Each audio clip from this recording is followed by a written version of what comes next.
Tonight, we are going to walk together through some of the oldest and most tender teachings the world has ever known.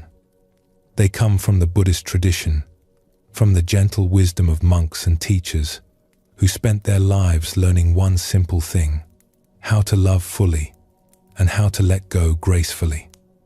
Before we begin, feel free to share what time it is and where you're listening from. The theme that runs through everything we will explore tonight is simple, and it is this: that love and loss are not opposites. They are two sides of the same precious coin. And when we learn to hold both of them gently, without grasping and without pushing away, something beautiful happens. A deep and quiet peace settles into the heart. A peace that does not depend on everything going the way we want. A peace that is already here, waiting for us, if only we are willing to soften enough to feel it. So settle in now. Let your shoulders drop. Let the weight of the day begin to fall away. There is nowhere you need to be but here. Nothing you need to do but listen. And when you are ready, let us begin our journey together. There is an old Zen saying that goes like this: the snow falls, each flake in its proper place. It is a quiet image, simple, and yet there is something in it that points to one of the deepest truths about being alive. That there is a rightness to the way things unfold, even when we cannot see it. That the seasons of a life, each one of them, carry their own kind of beauty. And that sometimes it is the later seasons, the ones we fear the most, that hold the greatest peace. Tonight, let us begin with something that may surprise you. It is a truth that the elders of many traditions have always carried, and it is this: happiness, real happiness, the kind that lives deep in the bones, often grows stronger as we age. Not because life becomes easier, not because the losses stop coming, but because, somewhere along the way, the heart learns a different way to hold what it is given. This is where our journey begins. In the Buddhist tradition, there is a beautiful phrase for the fullness of a human life.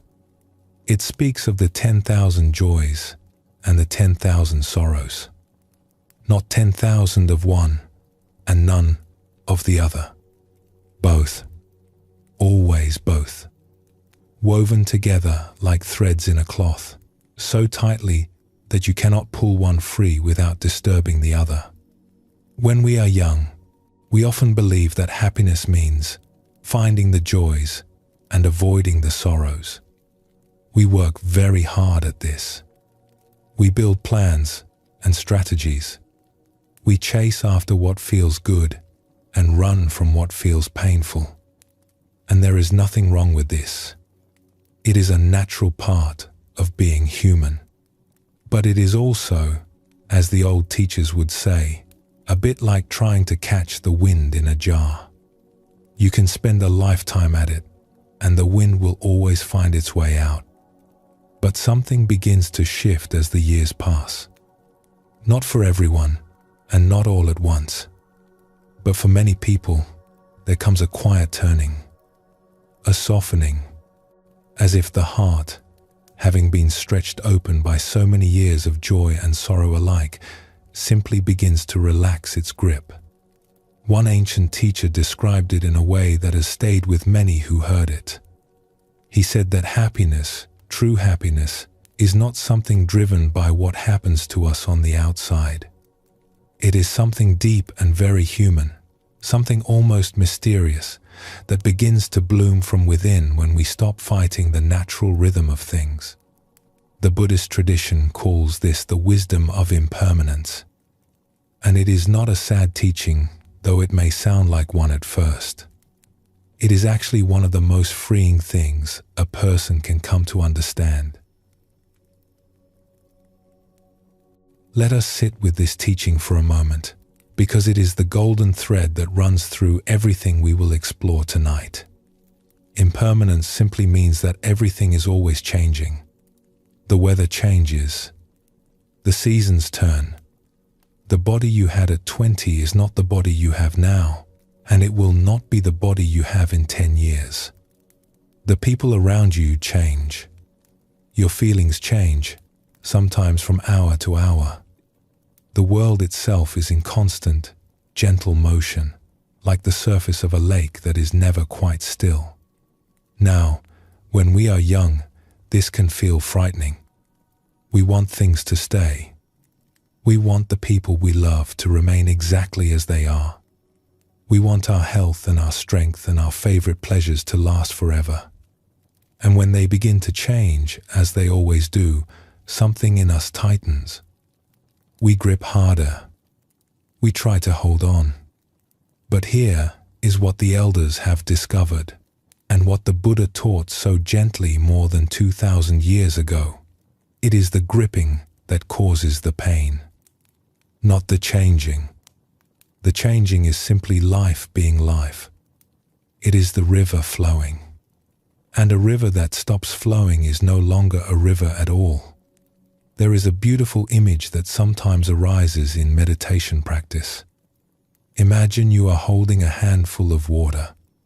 If you hold your hand open, the water rests there, shimmering, alive. You can feel its coolness. You can watch the light play on its surface. But the moment you clench your fist to keep it, it slips through your fingers and is gone. Not because the water was cruel or unfair, but because that is the nature of water. It flows. And the hand that lets it rest gently, openly, is the hand that gets to feel it the longest. This is what begins to happen, naturally and quietly, as we move through the seasons of a life.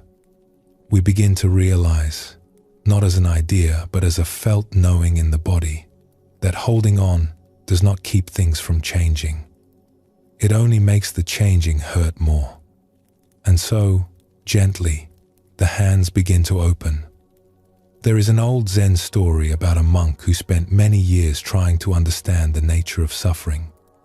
He studied the great texts. He sat in meditation for long hours. He debated with his teachers and fellow students. And still, the answer eluded him. One morning, he was walking through the monastery garden when he came upon the head gardener, a very old woman who had tended the grounds for longer than anyone could remember. She was kneeling in the soil, pulling weeds with quiet care. "May I ask you something?" the monk said. "Of course," she replied, without looking up. "I have studied for many years, and I still do not understand. What is the root of suffering?" The old gardener sat back on her heels and looked at him with kind eyes. Then she held up a small plant she had just uprooted, its roots tangled and gripping clumps of earth. "Watch," she said, and she gently shook the soil from its roots until they hung free and open. "That is all there is to it," she said. "The roots grip because they are afraid of falling. But the earth was never going to drop them. It was holding them the whole time." She placed the plant in a new spot in the garden and patted the soil around it with her weathered hands. "We suffer," she said softly, "because we grip what is already holding us." The monk stood there for a long time, feeling something loosen in his chest. He later told his teacher that in that single moment, kneeling in the garden beside an old woman who smelled of earth and sunlight, he understood more than he had in all his years of study. This is the nature of the wisdom we are speaking about tonight. It does not come from books, though books can point the way. It comes from living, from the slow and gentle accumulation of enough mornings and enough evenings, enough hellos and enough goodbyes, that the heart begins to trust what it has always sensed but could not quite believe, that life is trustworthy, even in its passing. that the ground beneath us is steady even when the seasons turn. The Buddha himself spoke of this with great tenderness. He said, "All conditioned things are impermanent. Work out your own freedom with diligence." But there is a warmth beneath those words that we can sometimes miss if we read too quickly. He was not saying that life is bleak because nothing lasts. He was saying that when we truly understand the passing nature of all things, something remarkable happens. We begin to taste each moment more fully. We begin to see how precious this life really is, not in spite of its impermanence, but because of it. Think of it this way. If the cherry blossoms bloomed all year round, we might walk past them without a second glance. But because they bloom for just a few short days each spring, we stop. We look. We feel something open in the chest. We take them in with our whole being because we know they will soon be gone. Their beauty is not separate from their passing. Their beauty is made brighter by it. This is the gift that the wisdom of impermanence offers us. Not a grim reminder that everything will be taken away, but a gentle invitation to be here now, to really be here, to let this moment, whatever it holds, be enough. And this is why, as the years pass and the heart has been opened by enough joy and enough sorrow, many people find a happiness that their younger selves could never have imagined. It is not the happiness of getting what you want. It is the happiness of being fully present with what is. And that kind of happiness does not depend on circumstances. It does not need things to be perfect. It simply rests in the quiet miracle of being alive. Let us explore a story that carries this teaching. There was once an old traveler who had walked a very long road. He had crossed through green valleys in springtime, where wildflowers grew thick along the path and the air hummed with bees. He had walked through the golden heat of summer, through towns and villages, through seasons of abundance when the fruit hung heavy on the trees and laughter came easily. He had walked through autumn, when the leaves turned brilliant colors and then let go, drifting down to rest on the earth. And he had walked through winters, some of them very cold, very long, when the path was hard to see and the sky was gray for weeks on end. One evening, a young man met the old traveler at an inn and sat down beside him by the fire. "You have been walking a long time," the young man said. "You must have seen a great deal." "I have," the traveler replied. "Then tell me," the young man said, leaning forward with eagerness. "Which season was the best? Which stretch of the road held the most happiness?" The old traveler smiled. It was a quiet smile, the kind that comes not from cleverness but from something deeper. He looked at the fire for a long time before he answered. "When I was your age," he said, "I loved the springtime best. Everything was fresh and new. The world felt full of promise. And I spent much of my energy trying to hold on to that feeling, trying to keep spring from becoming summer, trying to keep summer from turning to fall." He paused. "But as I walked further, and the seasons kept turning as they always do, something in me began to change. I stopped waiting for the good season and dreading the hard one. I stopped trying to hold the warm days a little longer. And when I did that, the strangest thing happened."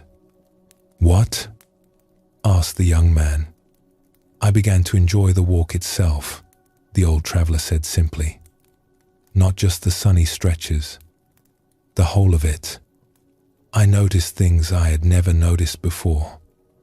The way the rain sounded on the leaves. The way the cold air made my breath visible, like a small cloud rising from my lips. The kindness of strangers on a dark night. the feeling of arriving somewhere warm after being out in the wind for a long time. The young man was quiet for a moment, watching the fire. "But what about the winters?" he asked. "The hard stretches, the parts of the road that were cold and lonely. Did you not wish those away?" The old traveler considered this. The fire crackled softly between them. "At first, yes," he said. "I wished them away with everything I had. I cursed the cold. I asked the sky when spring would come. I walked faster, hoping to outrun the hard stretches." He chuckled softly. "But winter does not care how fast you walk. It takes its own time. So what changed?"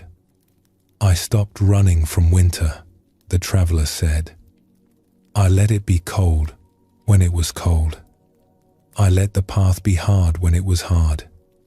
And do you know what I discovered?" The young man shook his head. "That winter has its own beauty, its own quiet. There is a stillness in the cold that you cannot find in any other season. And there were people I met on the winter road, people who were also walking through their own hard stretches, and the companionship we shared was warmer than any summer day." He looked at the young man gently.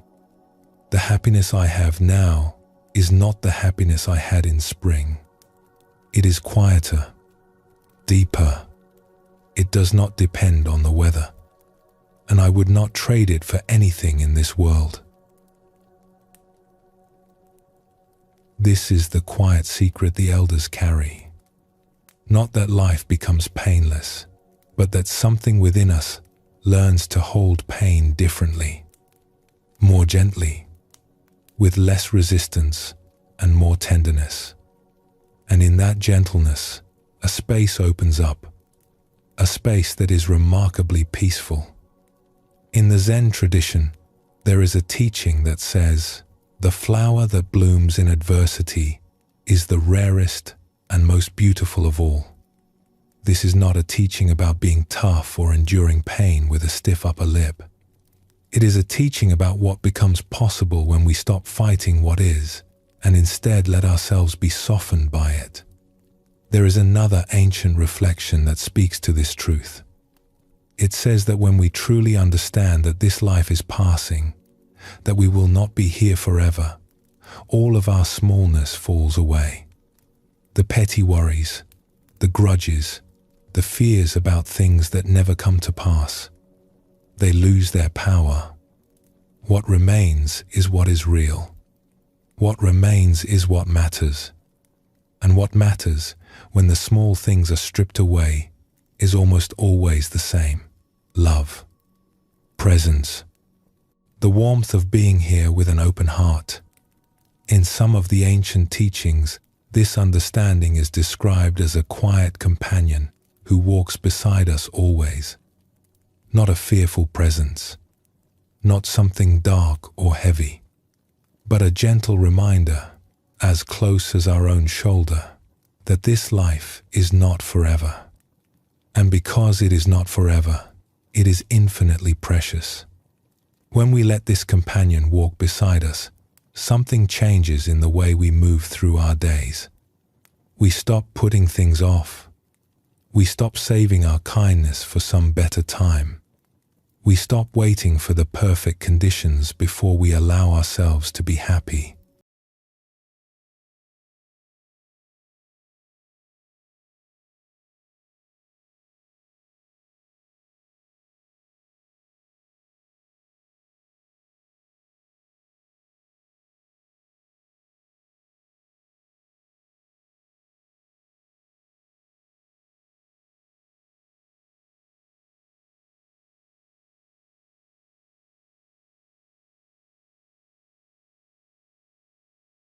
Fully awake, knowing that what you are experiencing is both beautiful and passing.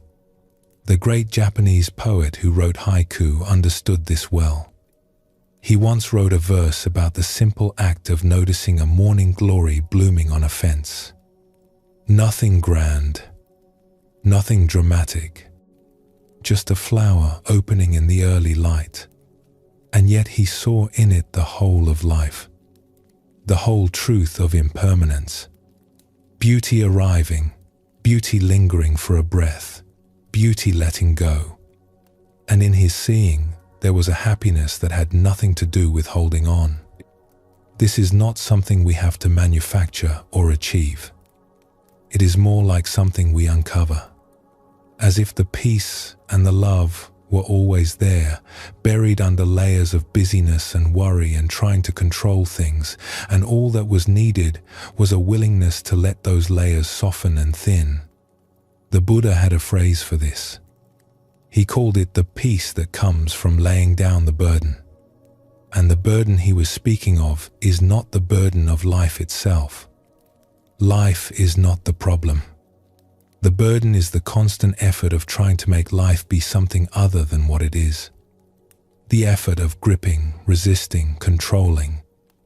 When that effort softens, when those hands finally open, what is left is a feeling of ease that is deeper than any pleasure or comfort.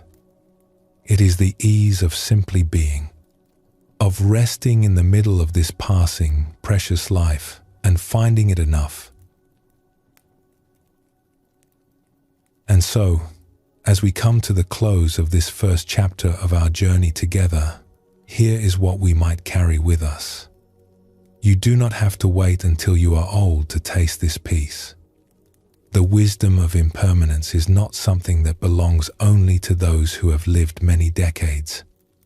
It is available to anyone at any age who is willing to pause long enough to notice this moment is passing. This breath is passing. This day will not come again. And that is not a cause for sadness. It is a cause for wonder. If you are comfortable, you might try something very simple right now. Just notice, gently, if there is anything you are holding tightly to in this moment. A thought, a worry, a wish for things to be different than they are. You do not need to push it away. You do not need to fix it or solve it. Just notice it, the way you might notice a cloud moving across the sky. And then, if you feel ready, see what happens if you soften your grip, even just a little. Not forcing your hands open, just relaxing them, and noticing what that feels like. There is a verse that has been whispered in monasteries for centuries. Let go a little, and you will have a little peace. Let go a lot, and you will have a lot of peace. Let go completely, and you will have complete peace. You do not have to let go completely tonight. Just a little is enough. Just this much. Let us pause here for a moment. Notice how you are feeling. Let whatever is present simply be here. And when you are ready, we will continue together.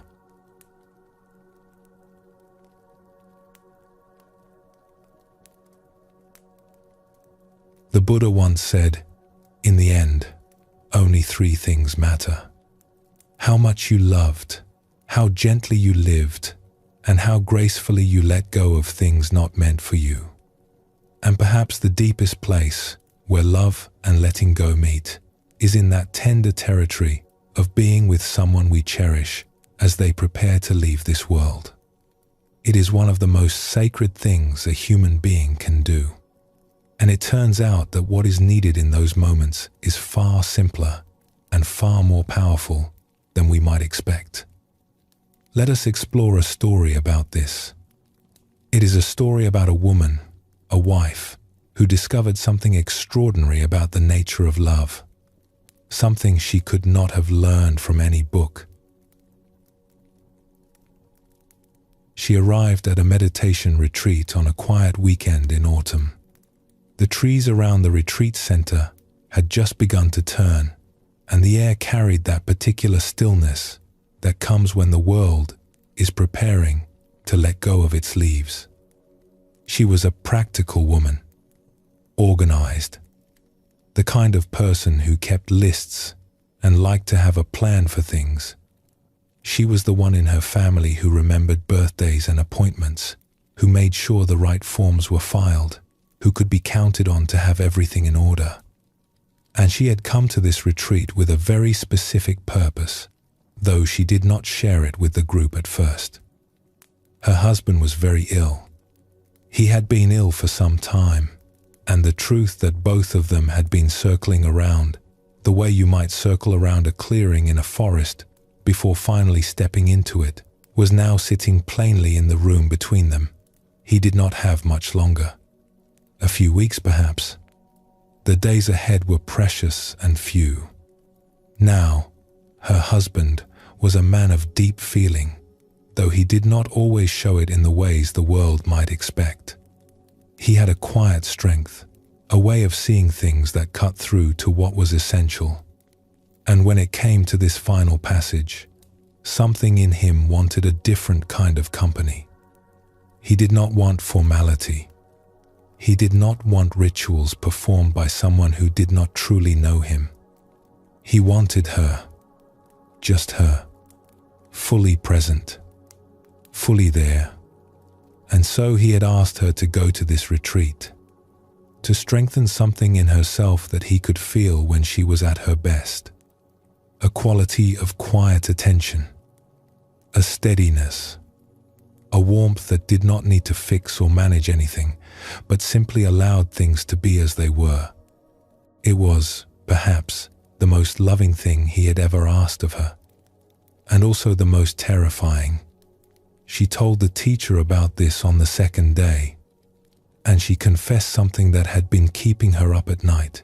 She was terrified that she would fail him, that when the moment came, she would not be able to stay present, that she would crumble or freeze or retreat into the busyness that had always been her way of coping with things that felt too big.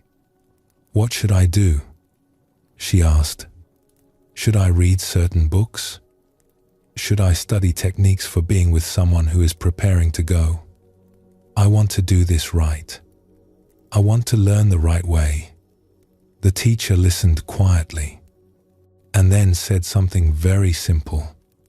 "There is nothing wrong with reading, but what your husband is asking for is not something that comes from a book. What he is asking for is your presence, your loving presence. That is all. And that is everything." She returned home after the retreat with a new phrase resting in her heart. It had come from a wise, contemplative teacher who was known for his gentle approach to prayer and presence. The phrase was simply this: "I consent." Not "I approve." Not "I like this." Not "I understand." Just "I consent." A soft word. A word that means, I am willing to be here with what is happening, even though it is hard. I am willing to let this moment be what it is. She liked the simplicity of it. It felt like something she could hold on to when her usual strategies of planning and organizing were no longer of any use. But in the first days after she returned, she found that old habits do not step aside easily.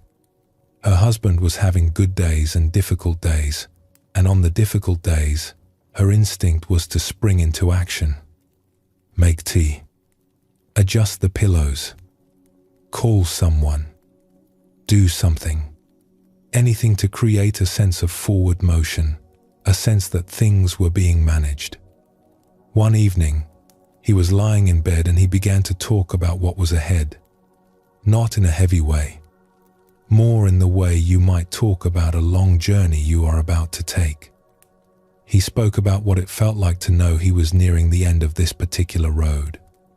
He spoke about what he hoped for and what he was afraid of. And she panicked. "Oh, sweetheart," she said, her voice bright in that way that covers fear. "Today was a good day, wasn't it? Let me go make you some tea." She stood up and walked to the kitchen, and the moment she did, she felt it. A kind of silence fell over the room that was different from the peaceful silences they had shared. This was the silence of a door closing. She had shut something down. Something real and important had been trying to move between them, and she had turned away from it.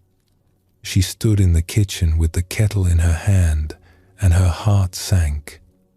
She knew with a clarity that cut through all her usual defenses that she had just done the very thing she was most afraid of doing. She had failed to stay. She had chosen the safety of doing over the vulnerability of being. The kettle began to whistle, and the sound felt almost absurd in the stillness. She turned off the flame and stood there, her hands on the counter, her forehead bowed. And then, standing there, in the quiet of the kitchen, she began to whisper a kind of prayer. Not a formal prayer, not something from a book or a service, just the simplest, most honest words she could find. The kind of words that come from a place deeper than thinking. Please, may I remember loving presence. Please, may I remember. She said it again and again, softly, like a mother humming to a child in the dark. And something in her began to soften. The tight knot of fear in her chest did not disappear, but it loosened, just enough to take a breath, just enough to turn around and walk back into the room. There is an old teaching that says the prayer does not change the situation. The prayer changes the one who prays. And this is what happened. Her prayer did not take away the difficulty of what lay ahead. It did not remove her fear or her grief, but it shifted something in the center of her. It reminded her, in the place where she most needed reminding, of what she had come here to do. Not to manage, not to fix, just to love, just to be here. She went back to the room. She sat down beside him. She did not say anything right away. She just sat there, feeling the warmth of his body beside hers, hearing the rhythm of his breathing. And then, very gently, she took his hand. "I am sorry," she said. "I got scared. Will you tell me again?" And he did. This time, she stayed. When fear rose up in her, she silently said to herself, "I consent." When she felt the ache of knowing what was coming, she whispered inwardly, "I consent." When tears came and she wanted to excuse herself so he would not see her cry, she breathed, and she stayed, and she let them come. Something extraordinary began to happen in those days and weeks. The more deeply she practiced this simple willingness, the more she found that she did not need a plan. She did not need instructions or techniques. A deeper knowing began to guide her. She knew when to speak and when to be quiet. She knew when to hold his hand and when to simply sit near him. She knew when he needed to hear her voice and when he needed to hear her sing. It was as if loving presence, once she stopped blocking it with her busyness, had its own intelligence, its own wisdom. There is an old saying in the contemplative traditions, the heart knows the way. The mind just draws the map. And this is what she discovered. All her planning, all her studying, all her list-making had been the mind trying to draw a map for a journey that only the heart could navigate. And the heart's way of navigating was beautifully simple. It just needed her to be here, fully here, without an agenda. Some days were harder than others. There were afternoons when he was in pain, and every fiber of her being wanted to fix it. There were nights when the fear of what was coming sat so heavily on her chest that she could barely breathe. And in those moments, the words "I consent" were not easy. They were not light or graceful. They were like lifting a great stone. But each time she said them, each time she chose willingness over resistance, the stone grew a little lighter. She noticed something else too. The more she stopped trying to manage the situation, the more her husband relaxed. It was as if he had been carrying not only his own fear but hers as well. And as she softened, he softened. The room itself seemed to change. The air became easier to breathe. There was more laughter than she would have expected, more tenderness, more of the small, ordinary gestures of love that had always been the real fabric of their marriage. A hand on a cheek, a shared silence, a look that said everything without a single word. The intimacy between them in those final weeks became something neither of them had ever experienced before. It was as if all the years of their marriage, all the ordinary days of cooking and working and disagreeing about small things, had been leading to this, to a quality of being together that was completely bare, completely honest, completely tender. She told a friend later, "I thought those weeks would be the darkest of my life." And in some ways they were, but they were also the most beautiful. I have never loved anyone as fully as I loved him in those days, and I have never felt so loved. There is a teaching in the Buddhist tradition that says, the heart that breaks open can contain the whole universe. This is not a teaching about suffering. It is a teaching about capacity, about what becomes possible when we stop protecting ourselves from what we feel and instead allow our hearts to be as large as they need to be. This is what happened to this woman. Her heart, which she had been trying so hard to protect, broke open. And instead of the devastation she had feared, she found something vast. A love that was not dependent on whether her husband stayed or went. A love that was not attached to any particular outcome. A love that simply was. After he passed, gently, in the quiet of their home, she shared something with the teacher she had met at the retreat. She said, "He is gone, but the love, the real love, the love that we discovered in those last weeks, that is still here. It has not gone anywhere.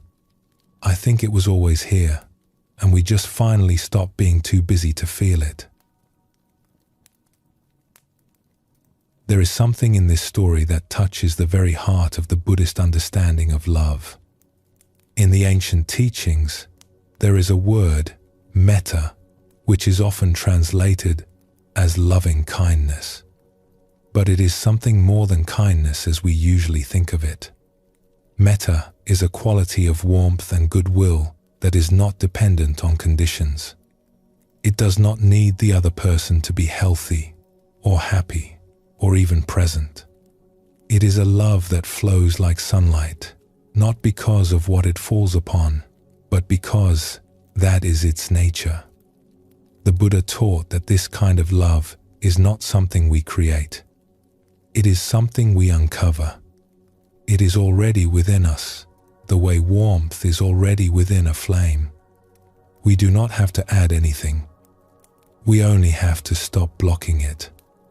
And this is what the woman in our story discovered. Not by studying or planning or doing everything right, but by being willing to stop running, by being willing to stay in the room, by being willing to feel what was there to be felt, even when it was overwhelming.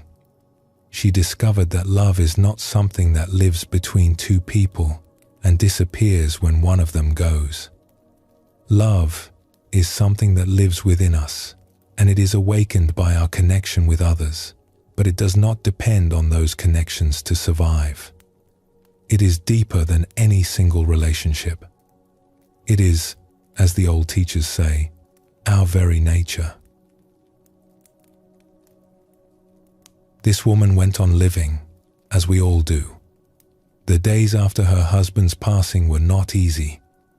There were mornings when the house felt too quiet and the bed felt too wide, and she would stand in the kitchen making tea for one instead of two, and feel the absence like a weight in her chest. But something had shifted in her that could not shift back. She had tasted a quality of love that was vaster than she had ever known, and even in the difficult days, she could feel it glowing softly in the background. Not always in the foreground, not always easy to reach, but there, like embers that never quite go out.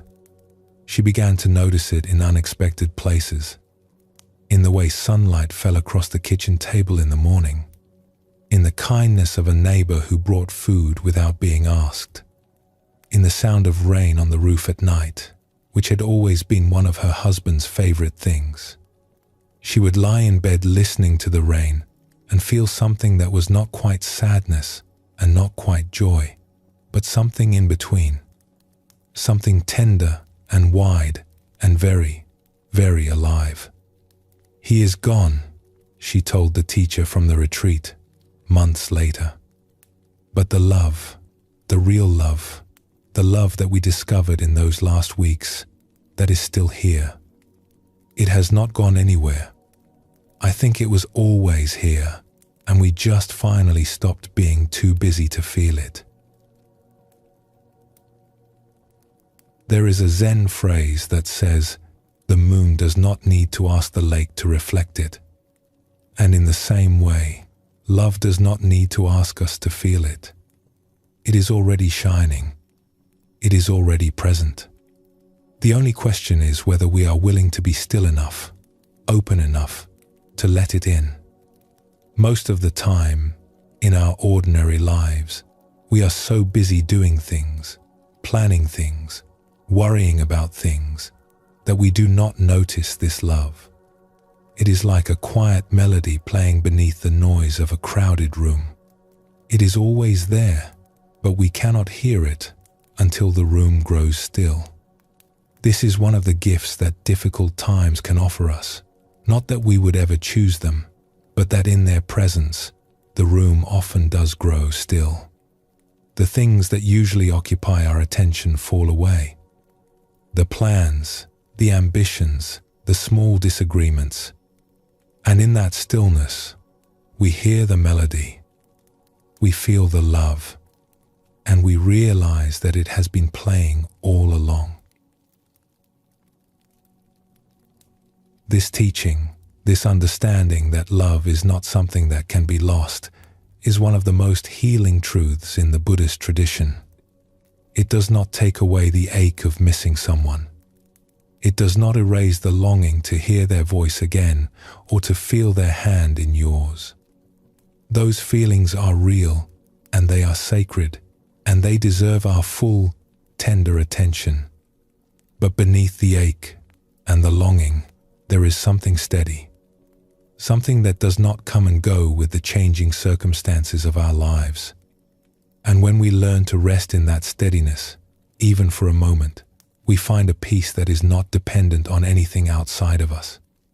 The woman in our story found this peace, not by willing it into existence, not by following a technique, but by doing the simplest and most courageous thing a human heart can do, staying present when everything in her wanted to run. And this is, perhaps, the deepest teaching of her story. That loving presence is not a skill we acquire. It is something we already are, underneath all our strategies and defenses and plans. And when we let those fall away, even for a moment, what is left is more than enough. It is everything. There is a verse from the old teachings that says, "Thousands of candles can be lit from a single candle, and the life of that candle will not be shortened." Love is like that candle. It does not diminish by being shared. It does not run out. And it does not go dark when the one who lit it is no longer beside us. It burns on, quietly, steadily, in the hearth of the heart. And if you listen closely, you can feel its warmth right now. Let us pause here for a moment. Just breathe gently and let yourself arrive in this present moment. And when you are ready, we will continue together.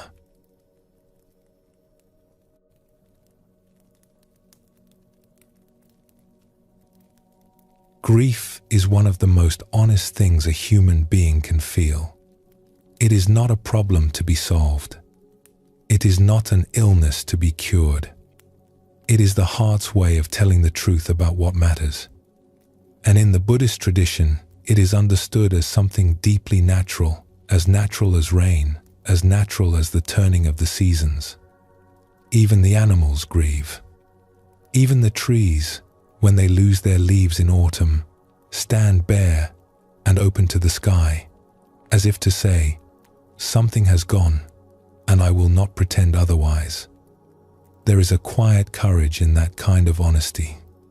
And tonight, let us spend a little time together exploring what grief can teach us, not to make it heavier than it needs to be, but because within its depths there is a door.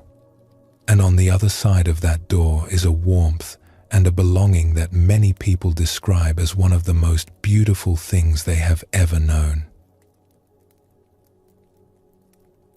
There is a pattern to grief that almost everyone recognizes, though no one experiences it in quite the same way. It comes in waves. Some days, you wake up, and for a moment, everything feels almost normal. The sun is coming through the window. The birds are doing what birds do. And you feel, for just a breath, that old familiar sense of being at home in your life. Then the wave comes. Sometimes gently, like a tide rising. Sometimes suddenly, like being caught in a current you did not see. It can happen in the middle of an ordinary afternoon. You open a cupboard and there is a cup that belonged to someone you love. Or you hear a song that they used to hum.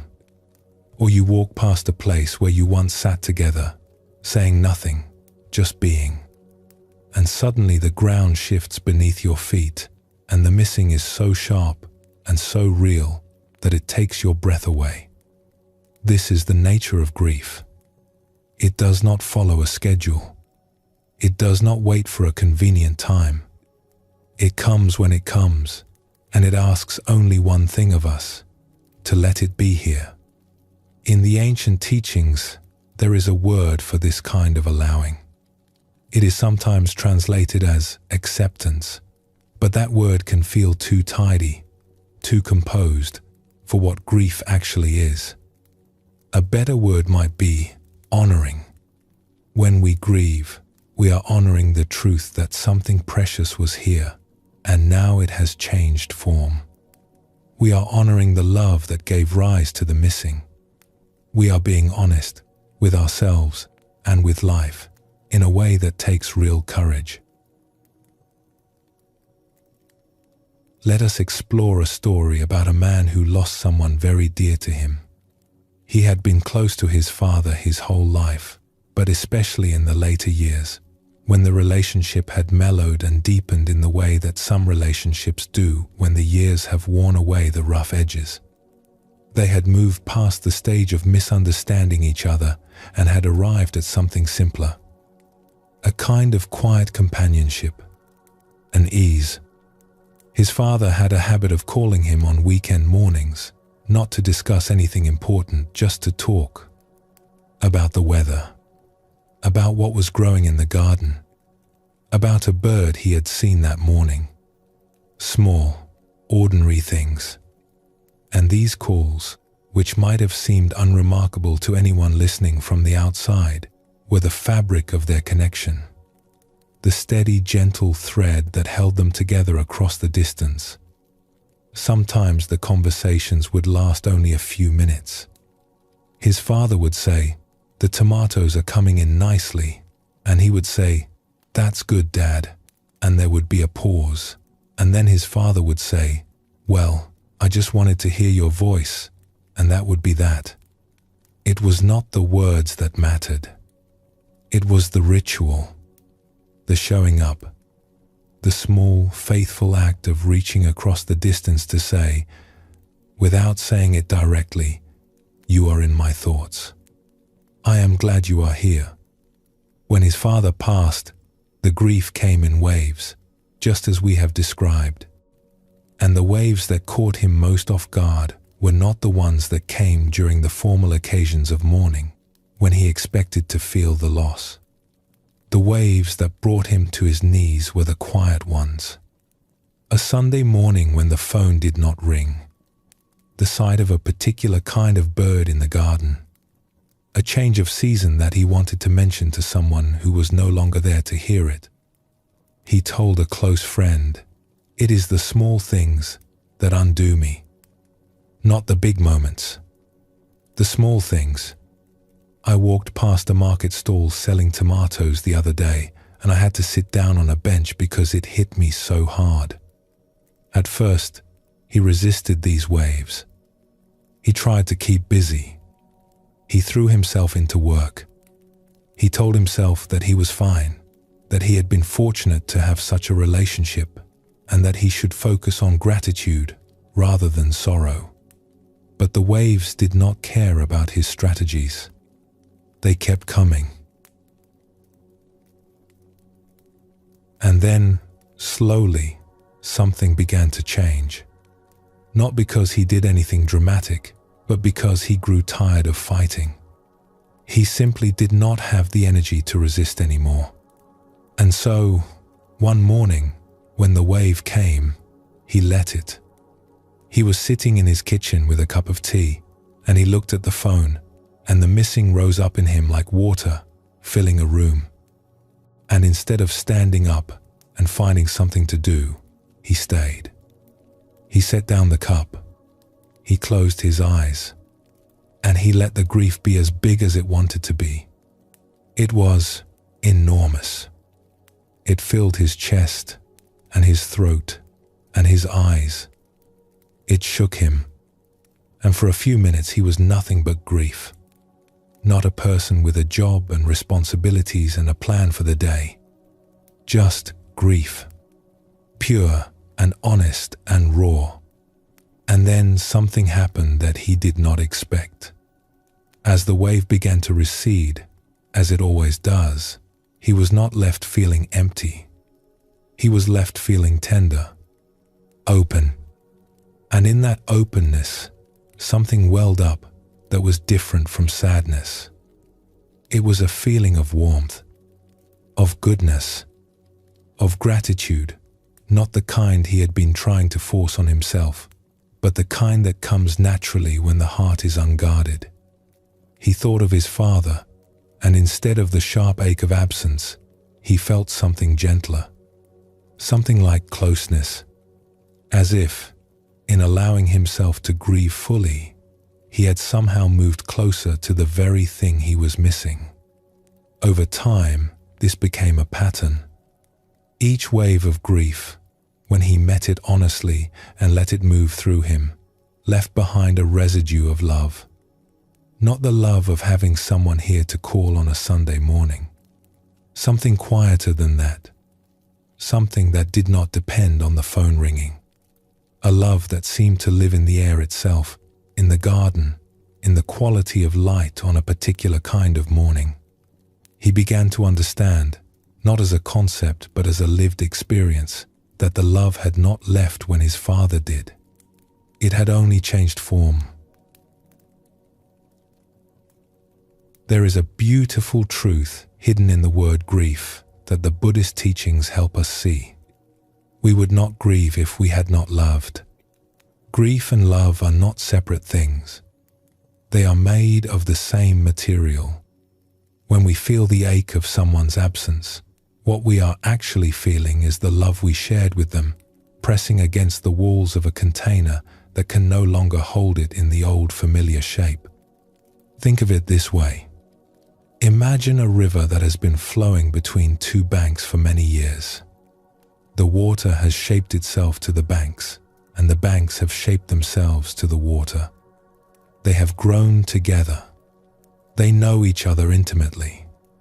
And then one day, one of the banks is gone. The water does not stop flowing. It cannot stop flowing. That is its nature.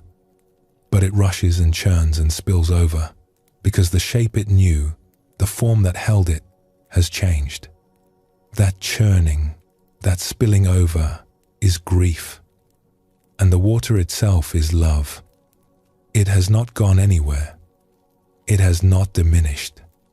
It is simply looking for a new shape. And in time, gently and naturally, it finds one.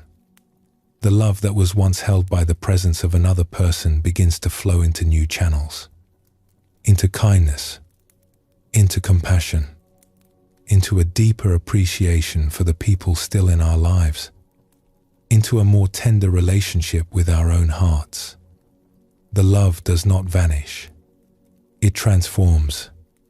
The Buddha taught that attachment, the desire for things to stay as they are, is one of the roots of suffering. And this is true. But it is important to understand what this teaching does not mean. It does not mean that we should not love. It does not mean that we should hold ourselves at a distance from the people in our lives to avoid the pain of losing them. That would be a misunderstanding of the teaching, and it would be a very cold and lonely way to live. What the teaching means, gently and with great compassion, is that the love itself is not the cause of suffering. The love is beautiful, and it is real, and it is one of the most precious things we will ever know. What causes suffering is the belief that love requires the physical presence of another person to survive. That when the person goes, the love goes with them. But it does not. This is what the man in our story discovered. This is what so many people, in so many traditions, across so many centuries, have found when they were brave enough to let their grief move through them without resistance. The love stays. It changes shape. It becomes something quieter, something more expansive. But it does not leave. It is as if there is a place inside each of us, a warm and glowing place, like a hearth in the center of a home, where everyone we have ever truly loved still lives. Not as a memory exactly. Memories are pictures in the mind, and they can fade. This is something different. This is a presence, a warmth, a felt sense that the connection is still alive, not in the old way, but in a way that is, if anything, more vast. There is a passage from an old contemplative poet that speaks to this with great tenderness. He writes about the nature of grief as a kind of journey. He describes those days when happiness returns briefly, and you feel yourself stepping back into the fullness of life, only to be pulled under again by a sudden wave of loss. He speaks of how hard it becomes to trust yourself, because you never know when the next wave will come. There is something deeply relieving about knowing that someone else has walked this path before you and found words for what you are feeling. That the ambush of grief in the middle of an ordinary day, the way it can knock you sideways when you thought you were standing on solid ground, is not a sign that something is wrong with you. It is simply part of the journey. A journey that millions of human hearts have walked before yours and will walk after. But then this poet says something remarkable. He says that if you stay with the process, if you let grief do its work without rushing it, something begins to happen. Gradually, slowly, in its own good time, you begin to sense the presence of the one you have lost, not in the old, physical way, but in a new way, a more subtle way, as if they have moved from the room beside you to a room within you. You feel them in the quality of your own tenderness, in the way your heart has become more gentle because of having loved them, in the things you notice now that you might never have noticed before, because loving them taught you to see the world differently. And when the work of grief has been done, he writes, when the tears have been allowed to fall and the ache has been honored, and the honesty has been complete, the wound of loss begins to heal, and you discover that you can enter the hearth in your own soul, that warm and luminous place at the center of your being, and find that your loved one has been there, waiting for you all along. This is not wishful thinking. This is the testimony of countless human hearts across centuries of experience, and it does not require any particular belief system or spiritual practice. It only requires a willingness to grieve honestly, to let the waves come, to let them move through, and to trust that what is left behind when the water recedes is not emptiness, but love. Now, it is important to say something gentle here, because the path of grief is not a straight line. It is not a journey with a clear beginning, middle, and end.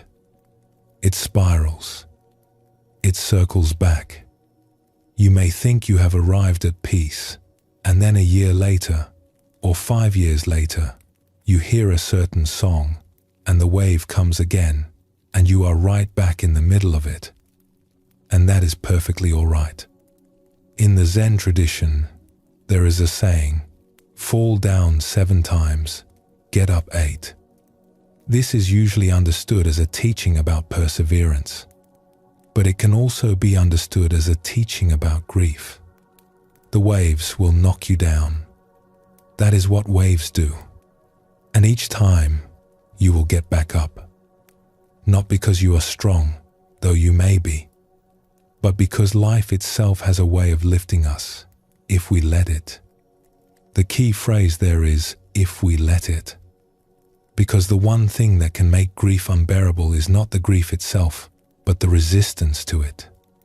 The clenching, the turning away, the telling ourselves that we should be over this by now, that we should be stronger, that there is something wrong with us for still feeling this way.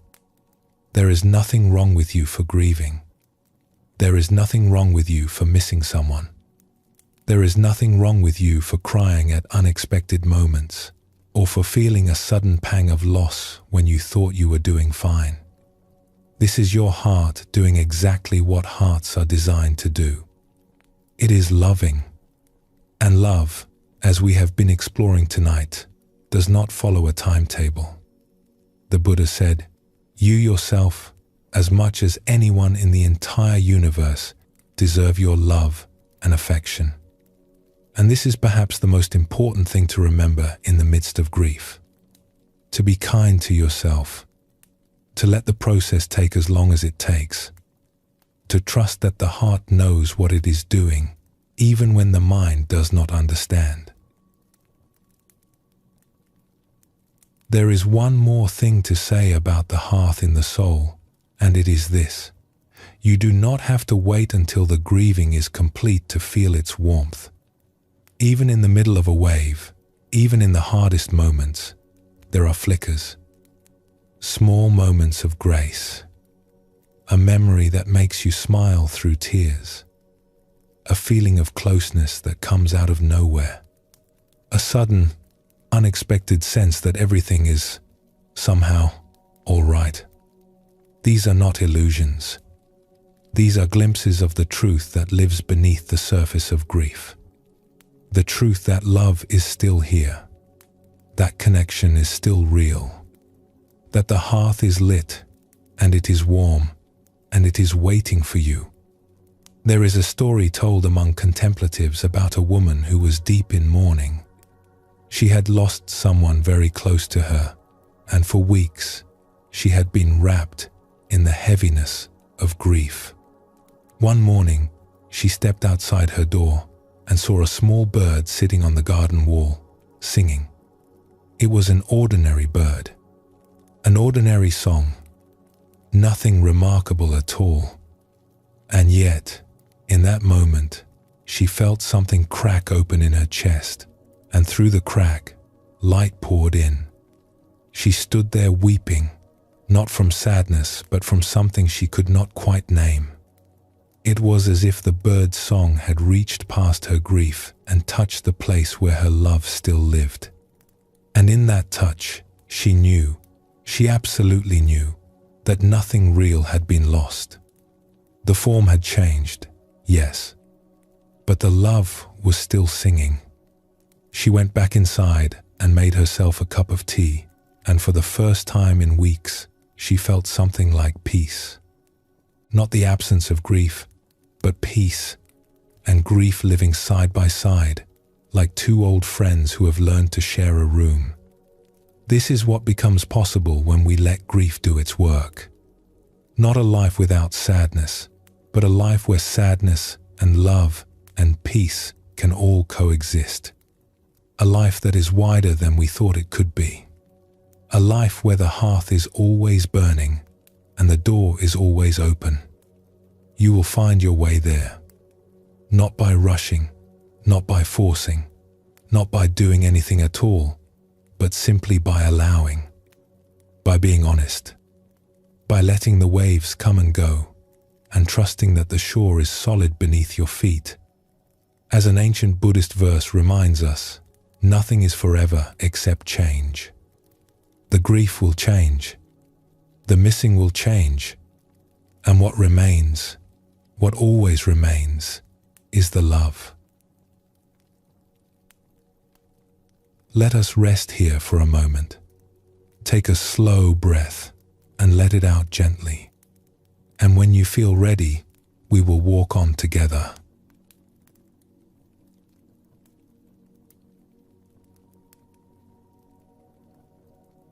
If someone were to ask you, right now, in this quiet moment, what you most deeply long for, what would you say? Not what you want for dinner, or what you hope happens at work next week. Something deeper than that. Something that lives beneath all the daily wanting and planning and hoping. A longing that has been with you for as long as you can remember, even if you have never quite found the words for it. The old Buddhist teachers had a name for this. They called it the holy longing, and they believed it was not a sign of something missing in your life, but a sign of something already present in your heart. A kind of compass pointing you home. There is a simple reflection that has been practiced in monasteries and retreat centers for a very long time. It goes like this. You sit quietly.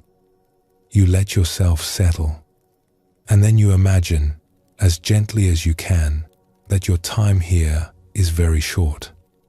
Not in a frightening way, more in the way you might watch the last few minutes of a beautiful sunset, knowing it is nearly over, feeling the preciousness of the light that remains.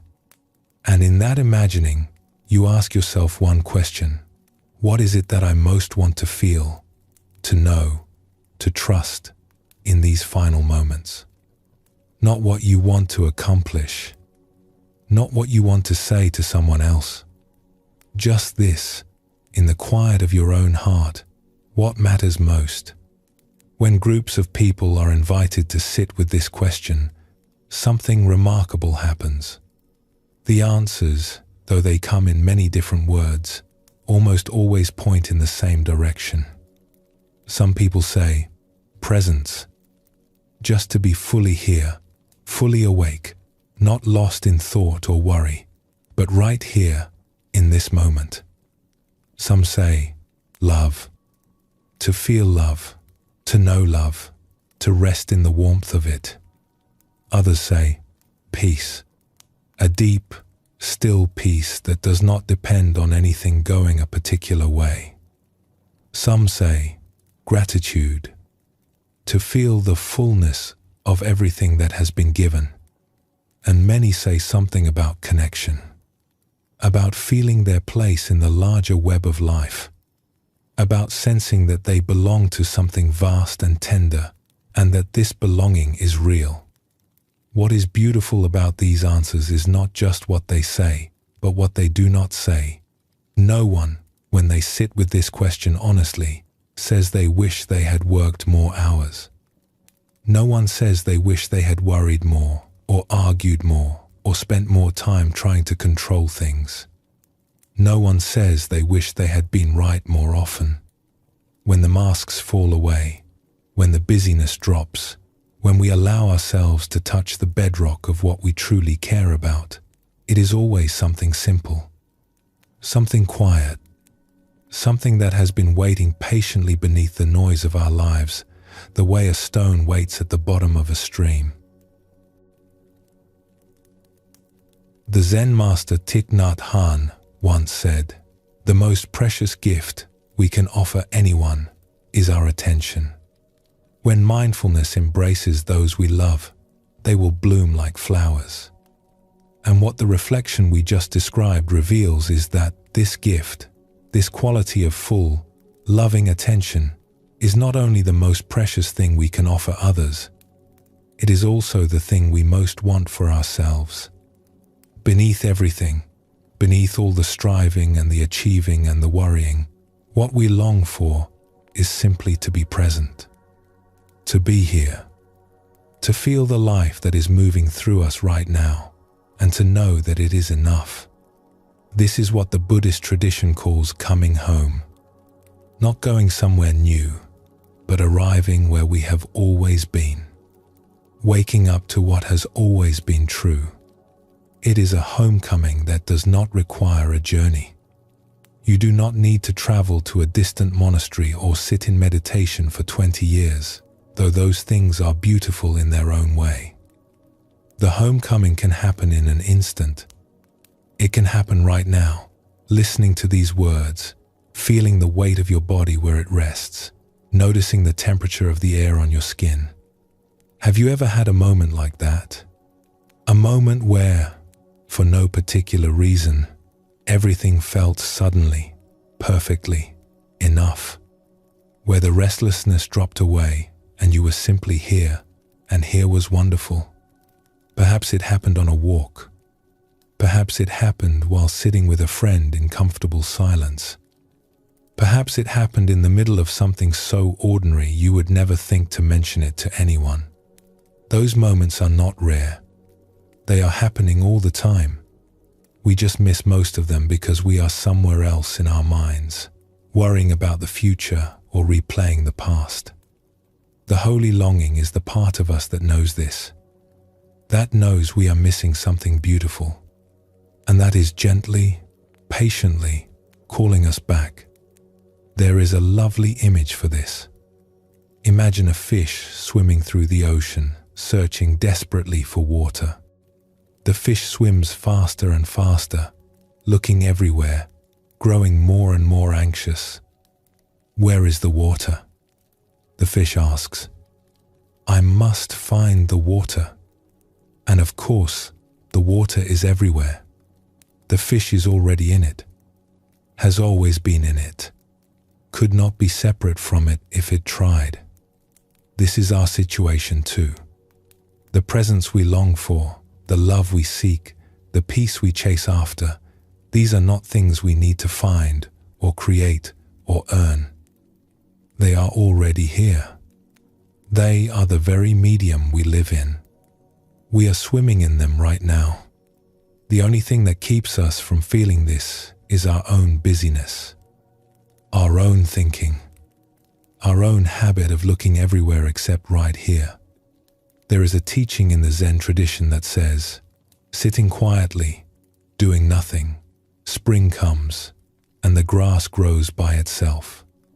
It is such a simple image, and yet it holds a world of wisdom. The grass does not strain to grow. It does not make a plan. It does not worry about whether it is growing fast enough or in the right direction. It simply opens to the sun and the rain, and growth happens on its own. We are like the grass, more than we know. When we stop striving and allow ourselves to be nourished by what is already here, by this breath, by this moment, by this quiet awareness that is always present beneath our thoughts, something in us begins to grow. Not because we forced it, but because we finally got out of the way. Let us explore a story about this. There was once a woman who had lived a very full and active life. She was the kind of person who was always moving, always doing. She ran her household with great energy. She was involved in her community. She had opinions and projects and plans stretching out ahead of her as far as she could see. And then, one autumn, she fell ill. Not seriously at first, but enough that she had to slow down. And then slow down more. And then, to her great frustration, stop almost entirely. For the first weeks, she was restless and irritated. She lay in bed making lists of all the things she needed to do when she got better. She called friends and gave instructions. She worried about everything that was not getting done in her absence. But the illness did not lift. Weeks became months. And slowly, almost against her will, something began to change.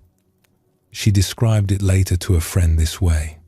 At first, I thought I was losing everything. My energy, my projects, my way of being in the world. I felt like a tree being stripped of its leaves. And I fought it. I fought it hard. She paused. But then one morning, I woke up very early. The house was still. The light was just beginning to come through the window. And I heard a bird singing outside, just one bird, and it was the most beautiful thing I had ever heard. I lay there listening, and I realized I was crying. Not because I was sad, because I was actually here. For the first time in years, maybe for the first time in my life, I was not planning or doing or fixing. I was just here, listening to a bird, and it was the most alive I had ever felt. She shook her head gently, still amazed by it. All those years of running around, and the thing I was running toward, was right here the whole time. I just had to get still enough to feel it. Her friend asked her if the illness had been worth it for that realization. She thought about it for a long time. I would not wish it on anyone, she said, but I would not trade what I found for anything. It is as if I had been living in a beautiful house my whole life, but I had never once sat down in it. I was always rushing from room to room, rearranging the furniture, fixing things, adding things. And then one day I was forced to just sit down. And I looked around and I thought, oh, this is lovely. This has been lovely all along. This woman had discovered something that the great teachers have spoken about for centuries. That stillness is not the absence of life. It is the very heart of it. It is the place where life is most vivid, most real, most deeply felt. There is a beautiful verse attributed to the Buddha that says, "Do not dwell in the past, do not dream of the future, concentrate the mind on the present moment." And what makes this teaching so powerful is not that it asks us to do something extraordinary. It asks us to do the most ordinary thing in the world, to be where we are, to feel what we feel, to hear the bird that is singing right now, the one that has been singing all along, if only we had ears to hear it. Let us sit with this a little longer, because there is something else hidden in the holy longing that deserves our attention. When people are asked what they would most want to feel in their final moments, many of them say some version of belonging, the sense of being connected to something larger than themselves, of being part of a great web of life that includes not just the people they know, but all people, all beings, the trees, the rivers, the stars. This is not a vague or sentimental feeling. It is one of the most concrete and grounding experiences a human being can have. And the Buddhist tradition has a very specific understanding of it. It teaches that the sense of being a separate self, an isolated individual moving through a world of other isolated individuals, is actually a kind of illusion. Not that you are not real. You are real. Your feelings are real. Your experiences are real. But the hard boundary you feel between yourself and everything else, the sense that you end at your skin and the rest of the world begins on the other side, this is something the mind constructs. It is not the deepest truth. The deepest truth, according to the teachings, is that we are woven into the fabric of life in ways we can barely begin to comprehend. Every breath you take connects you to the trees that made the air. Every bite of food connects you to the soil that grew it, and the hands that harvested it, and the rain that watered it. You are, in the most literal sense, made of everything else. And everything else is, in some small way, made of you. When we feel the holy longing for belonging, we are feeling the tug of this truth. We are feeling our own nature calling us back to what is real. And when we honor that longing, even for a moment, the walls of separation thin. The boundaries soften, and we find ourselves resting in a warmth that is not ours alone. It is shared. It is vast. It is the warmth of life itself, recognizing itself in us. This is the paradox that the Buddhist teachings point to again and again. We spend so much of our lives in motion, searching for something we call happiness, something we call peace, something we call fulfillment. And the motion itself, the constant searching, is the very thing that keeps us from finding it. The Buddha described this with a metaphor that is both simple and profound. He said that our minds are like a glass of muddy water. When we keep stirring the glass, when we keep agitating it with our thoughts and our wanting and our planning, the water stays cloudy. We cannot see through it. But if we simply set the glass down and let it be still, the mud settles on its own, and what is left is clear water. It was always clear water. The clarity was always there. It just needed us to stop stirring. This is not a teaching about doing nothing. The Buddhist path is not about withdrawing from life or becoming passive. It is about recognizing that beneath all our activity, there is a stillness that is always present, and that this stillness is not empty. It is full. It is full of exactly the things we long for most: presence, warmth, love, peace, the feeling of belonging to something larger than our small, busy selves. Let us return for a moment to the holy longing we spoke of earlier, because there is something important to understand about it. This longing, this deep pull toward presence and love and connection, is not a weakness. It is not a sign that something is wrong with you or that your life is lacking something essential. It is actually a sign of your deepest wisdom. It is your heart's way of remembering what is true. In the Buddhist tradition, it is taught that our essential nature is awareness and love.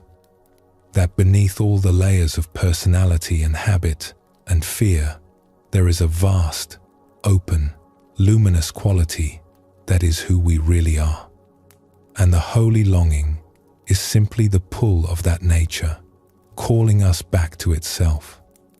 The way a river is always pulled toward the sea, even when it winds and bends and seems to lose its way. You have felt this longing. Everyone has. It is the feeling you get when you watch a sunset and something in your chest opens wide.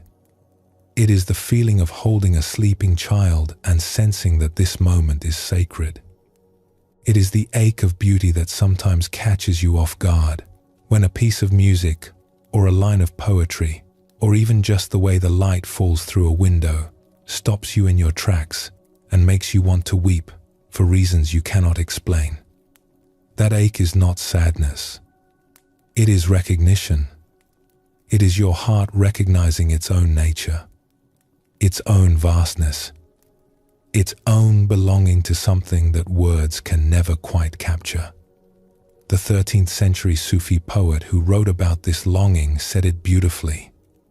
He said, "What you seek is seeking you." And this is the same truth that the Buddhist tradition teaches. The love you are looking for is looking for you. The peace you are chasing is already chasing you. The presence you long to feel is already present, waiting for you to stop running long enough to notice. There is a reason why this reflection, this imagining of our final moments, is so powerful. It is not because it is morbid or frightening. It is because it cuts through everything that does not matter and leaves only what does. When we imagine that our time is very short, the mind stops making lists. The mind stops worrying about next week and next month and next year. And for just a moment, we drop into the present, into this breath, into this heartbeat, into the living warmth of being here. And we discover that this is what we wanted all along. Not more time, not more achievements, not more of anything, really. Just this aliveness, this tenderness, this quiet, shimmering awareness of being a part of something beautiful and vast and passing. The Buddha said, "The trouble is, you think you have time." And this is not a harsh teaching. It is a tender one. It is a gentle nudge from a wise friend who is saying, do not wait. Do not postpone the living. Do not save your love for some better moment. This is the moment. This is the one. And when we truly hear this, even for an instant, something in us relaxes. The shoulders drop. The jaw softens. The breath deepens. And we find ourselves here, in the only place we have ever actually been, feeling the only thing that has ever truly mattered. Home. We are already home. Let us rest here for a breath. Feel the quiet of this moment, and whenever you are ready, we will walk on together.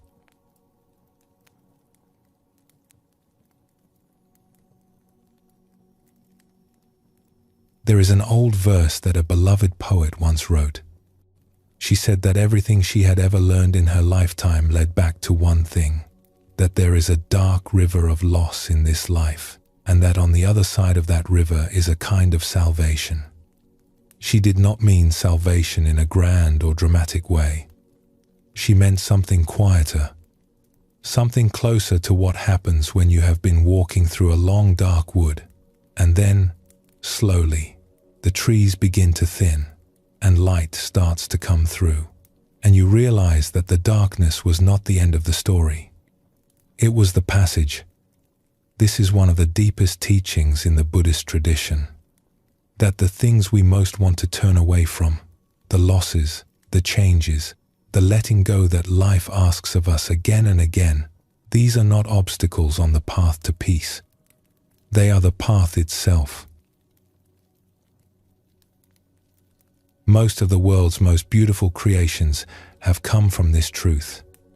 The poems that move us most are rarely written by people who had everything go their way. They are written by people who were broken open by something they did not choose, and who found, in that openness, a tenderness and a clarity they did not know they had. The melodies that bring tears to our eyes were not composed in comfort. They were composed by people who had felt deeply, who had lost something precious, and who discovered that the only way to honor what they had lost was to turn it into something beautiful. Even the natural world teaches us this. The lotus flower, which is one of the most sacred symbols in Buddhism, does not grow in rich, comfortable soil.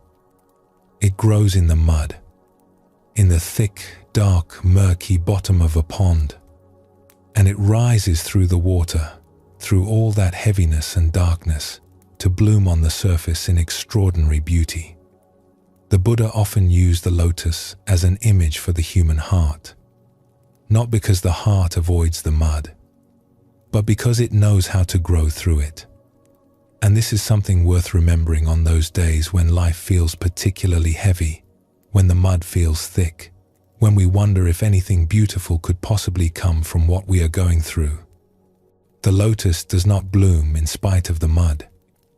It blooms because of it. The darkness and the difficulty are not separate from the beauty. They are the soil in which it grows. There is a simplicity to this teaching that can be easy to miss.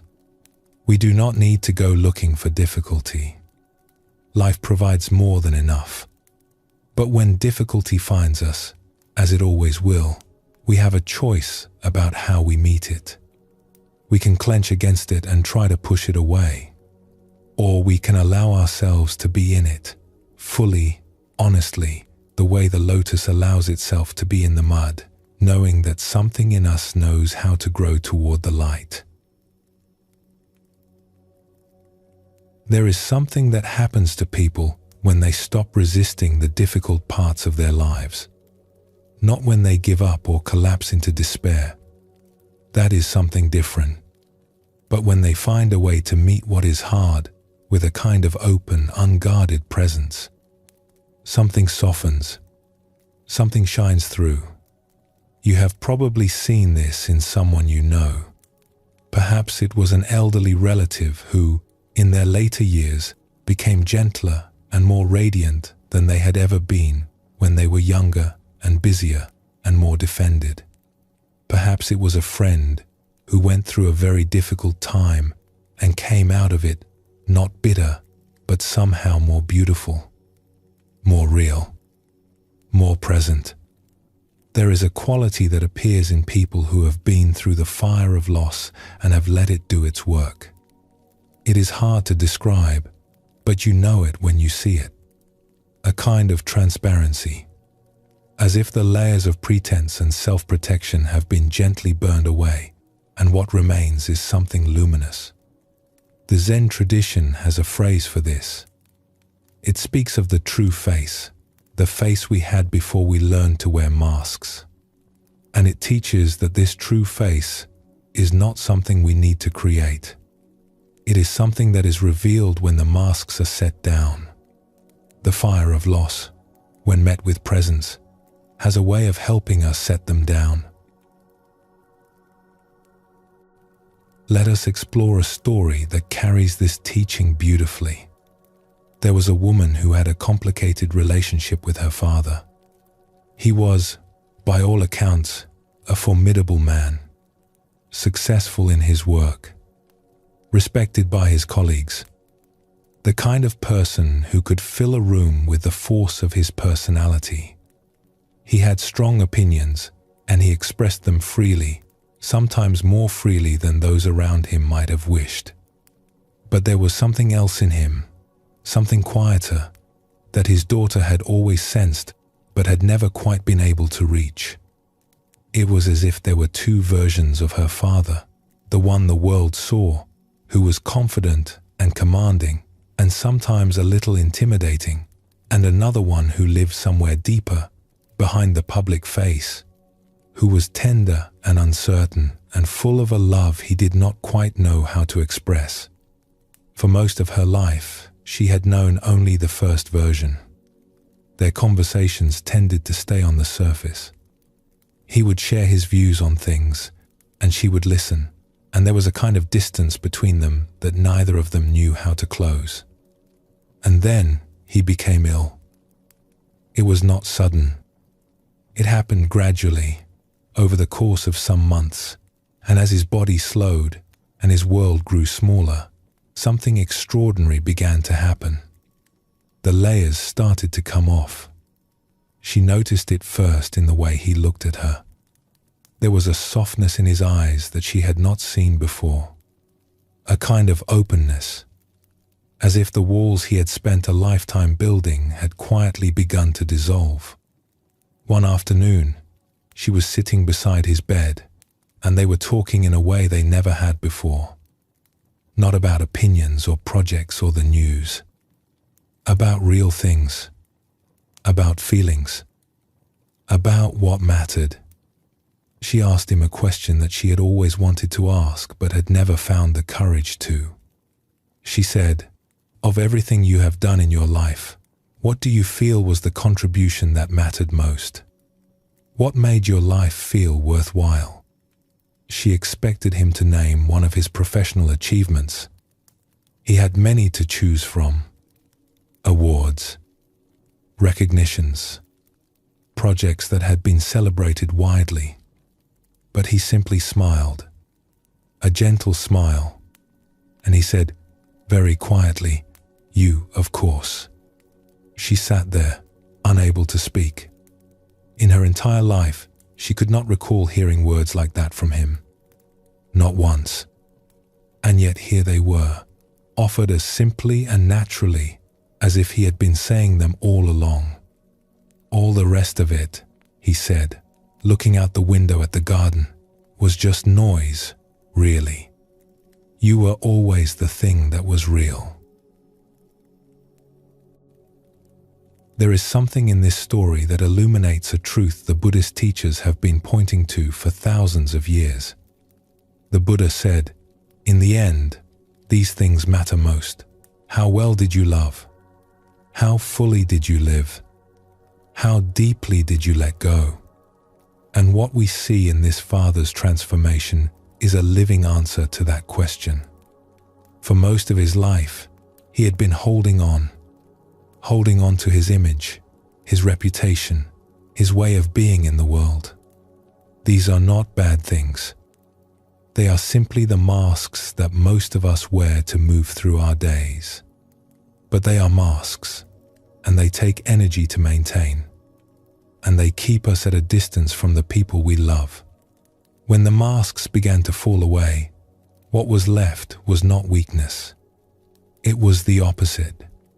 What was left was the strongest, truest, most real thing about him. His love for his daughter, simple, quiet, and as steady as the ground beneath their feet. His daughter later described those final weeks as a gift she had not expected and did not feel she deserved. "I met a version of my father that I had always suspected was there," she said, "but had never before been allowed to know. It was as if, in letting go of everything else, he finally became who he really was." What she meant by this is worth lingering on, because it touches something important. For most of his life, her father had been performing, not dishonestly, not with any intention to deceive, but in the way that most of us perform every day, putting forward the version of ourselves that we think the world needs to see. The competent version, the confident version, the one who has it all figured out. There is nothing wrong with this. It is how we navigate a complex world. But it comes at a cost. The cost is that the truest, softest, most vulnerable parts of ourselves get pushed into the background. They are still there. They are always there. But they do not get much light or air. What happened to this man, in his final chapter, is that the performance simply became too much effort to maintain. Not because he decided to drop it.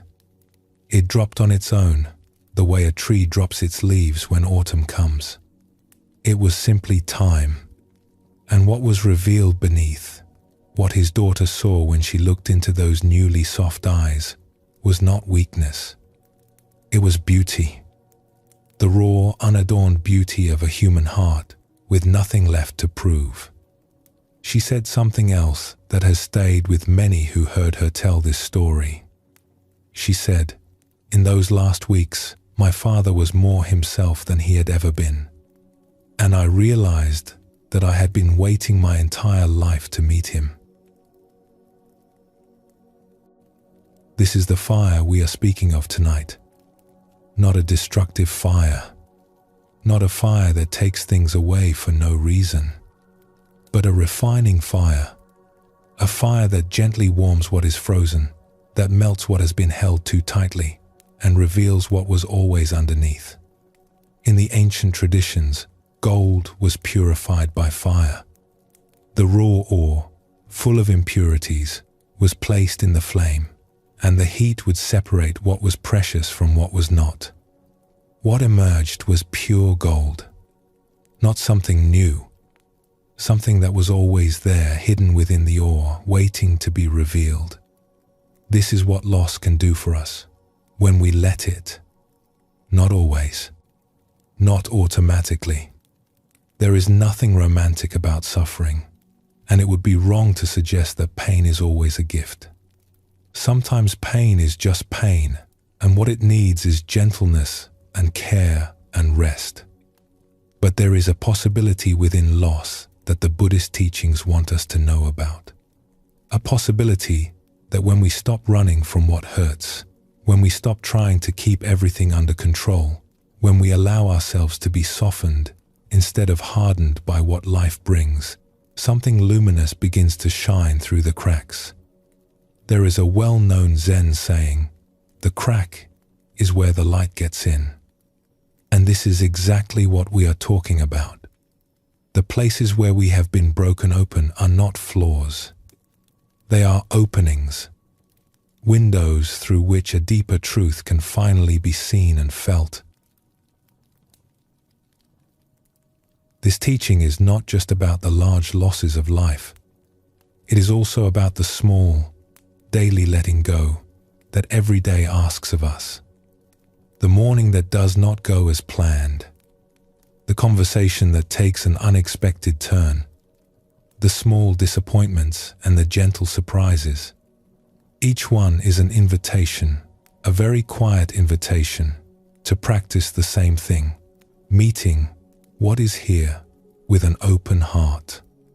There is a story told among Zen students about a teacher who was known for his remarkable calm. No matter what happened, he seemed to meet it with the same gentle, steady presence. One day a student asked him his secret. "How do you remain so peaceful?" the student asked. "When things go wrong." The teacher considered this for a moment. Then he picked up a teacup from the table beside him. "Do you see this cup?" he said. "Yes," the student replied. "I enjoy this cup very much," the teacher said. "I drink my tea from it every morning. I admire the way the light catches its glaze. I am grateful for it." He paused. "But in my heart, the cup is already broken." The student looked confused. "I do not mean that I expect it to break," the teacher explained gently. "I mean that I have already made peace with the fact that it will. Everything that takes form will one day change form. Knowing this does not make me love the cup less. It makes me love it more, because I am not holding on to it. I am simply enjoying it, fully, while it is here." The student sat with this for a long while, turning the words over in his mind. And then he understood. The teacher was not speaking about a cup at all. He was speaking about everything. Every friendship, every season, every morning, every conversation, every single beautiful temporary thing that makes up a human life. When we know that something is passing, we pay attention to it. We take it in fully. We do not postpone our appreciation for some other time. And in that full, present, ungrasping attention, there is a kind of freedom, a lightness, a joy that is not shadowed by fear, because there is nothing to lose. There is only this moment, and this moment, and this moment, each one complete in itself. This is what the Buddha meant when he said, "Every morning we are born again." What we do today is what matters most. Not because yesterday did not matter, not because tomorrow will not come, but because today is the only day we can actually live. And to live it fully, with open eyes and an open heart, is the greatest gift we can give ourselves and everyone around us. This is the essence of the teaching. Not to live in fear of loss, not to protect ourselves from caring, but to love fully, freely, with open hands, knowing that everything is passing and that this very passing is what makes each moment so incredibly precious. And so we return to where we began, to that image of the dark river that the poet described, with salvation on the other side. The river is real. It flows through every life. None of us will be spared the experience of loss. But what the Buddhist tradition offers us, with great gentleness and great confidence, is this: you can cross the river. You do not have to be swept away by it. And on the other side, you will find something you did not expect. Not the absence of feeling, not some cold, detached serenity, but a warmth so deep and so vast that it can hold everything. The joy and the sorrow, the hello and the goodbye. The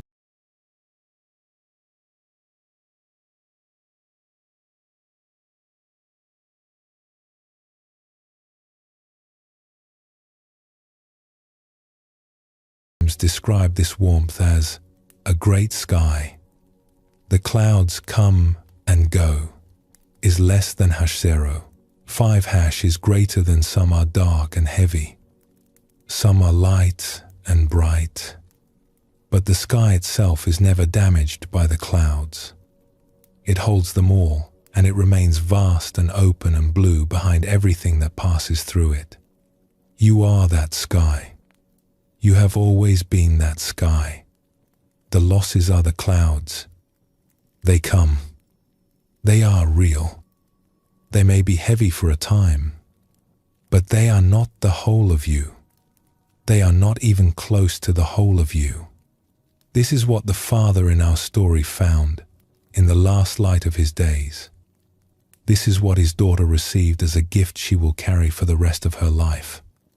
This is what the lotus knows as it rises through the darkness toward the light. And it is what is available to each of us whenever we are ready to stop running and let the fire do its gentle, ancient work. The Buddha said, "Peace comes from within. Do not seek it without." And in the context of everything we have explored tonight, this teaching takes on a very tender meaning. The peace is not somewhere else. It is not on the other side of a problem being solved, or a loss being avoided, or a future being secured. It is here, in this breath, in this heartbeat, in the willingness to be present with whatever this moment holds. And that willingness, gentle as it is the bravest thing any of us will ever do. Let us pause gently here. There is no hurry. Just rest in whatever is present for you. And when you feel ready, we will continue on together.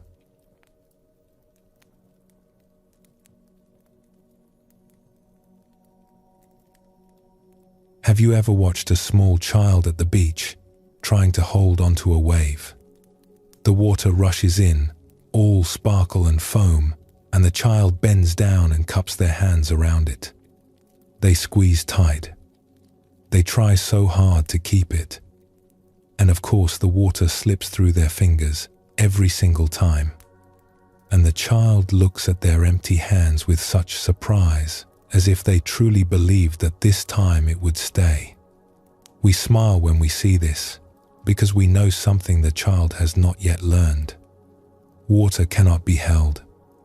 Not by squeezing, not by wanting, not by any amount of effort or cleverness. And yet, if we are honest with ourselves, we spend much of our adult lives doing exactly the same thing.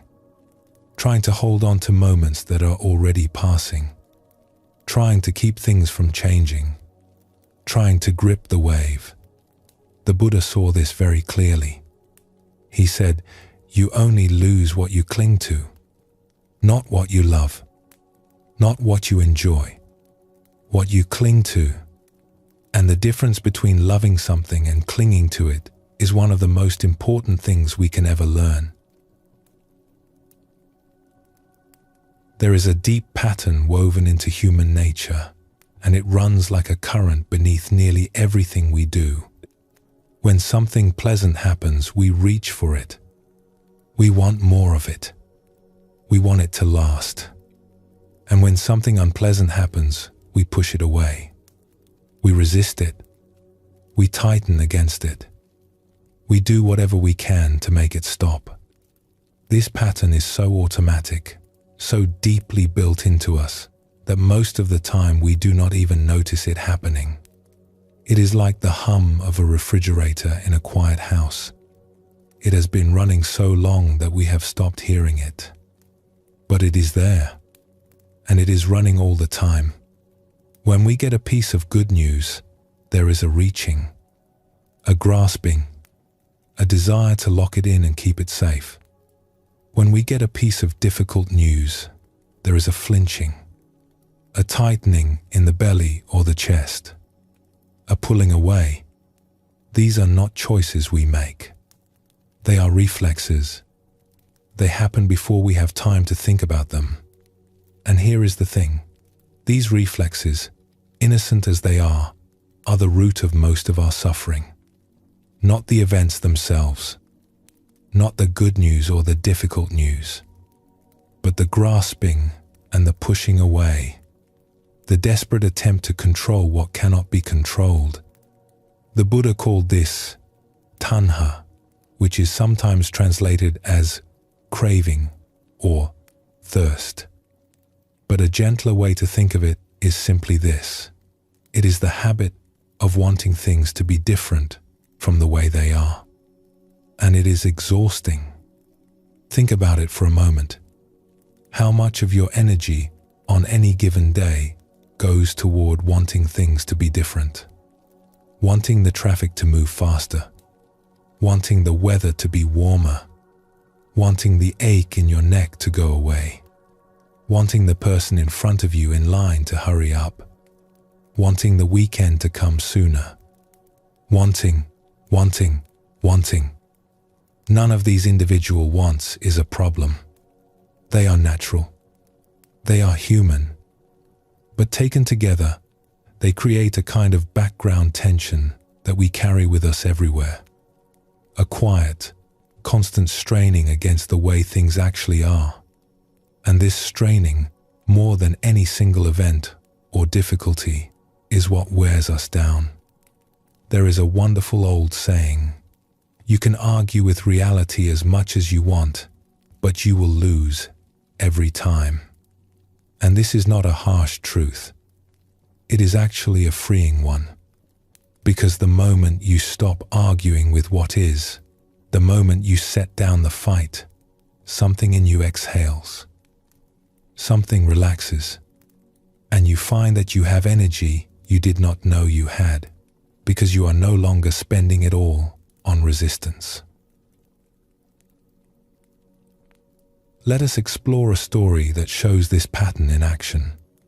It is an old tale, and it has been told in many forms, but the version we will share tonight has been softened and simplified, because the teaching it carries is more important than any of its details.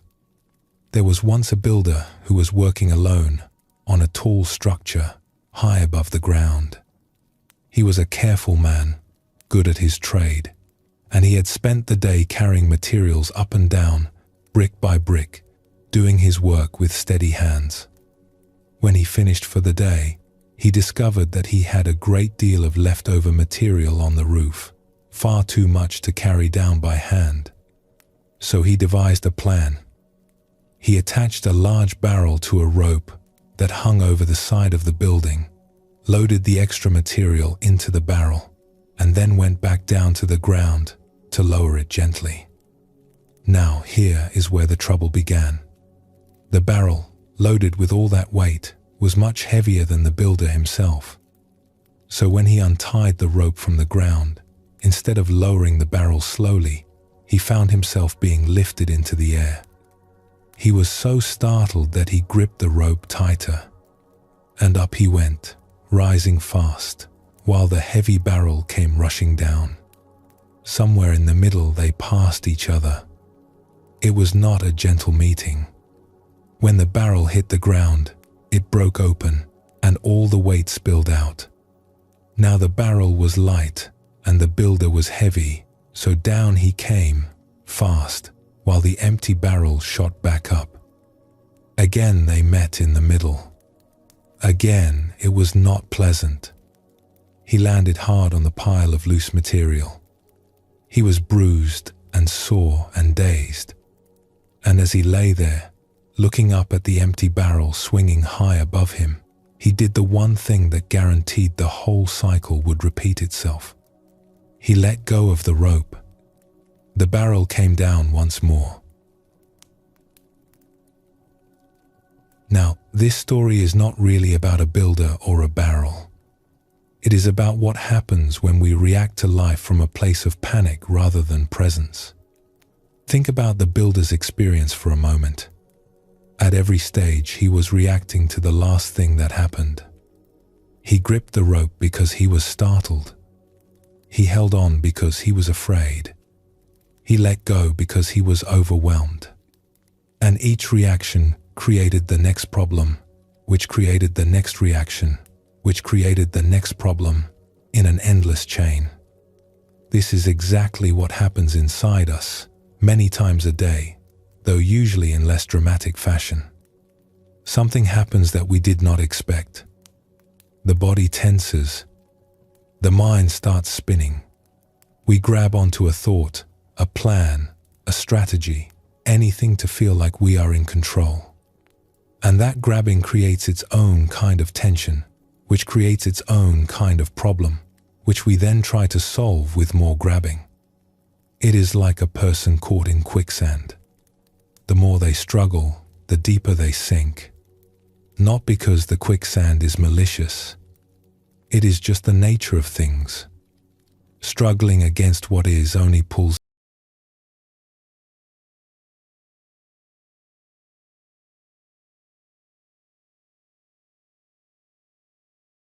Someone says something that stings, and before we know it, we are replaying the conversation in our heads for the third time, rehearsing what we should have said, imagining the next encounter, building a whole world of tension and resentment out of a single offhand remark. Or we make a mistake, a small one, and the mind seizes it and turns it over and over, examining it from every angle, asking why we did it, what it means about us, what other people must think. One small stone dropped in the pond, and the ripples just keep going.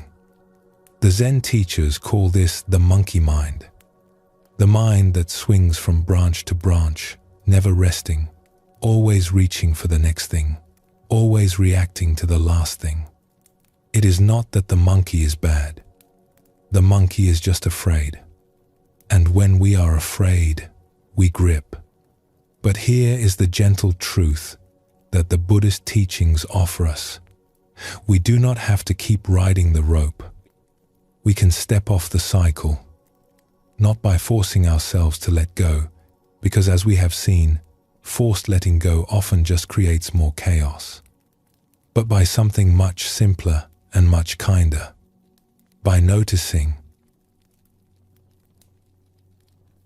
There is a beautiful simplicity to the practice of noticing.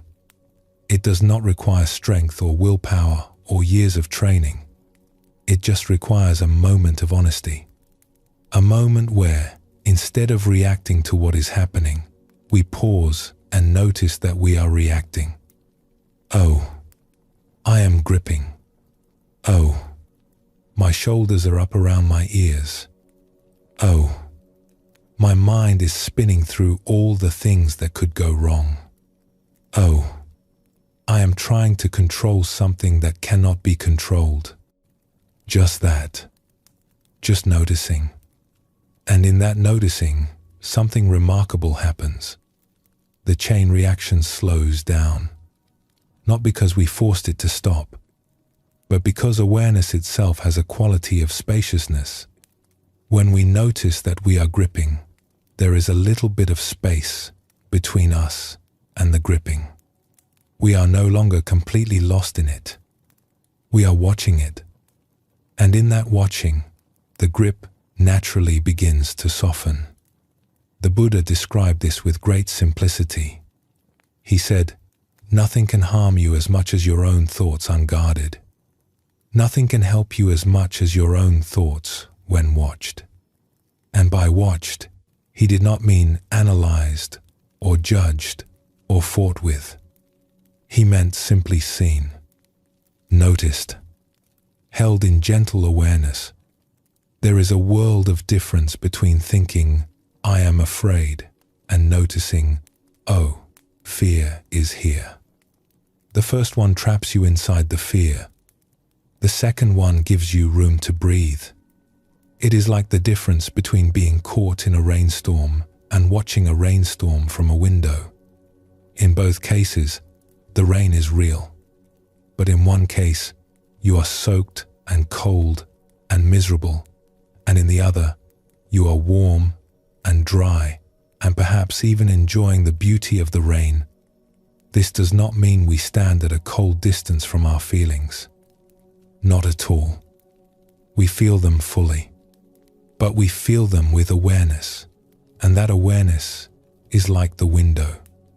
It lets us be with the rain without being lost in it.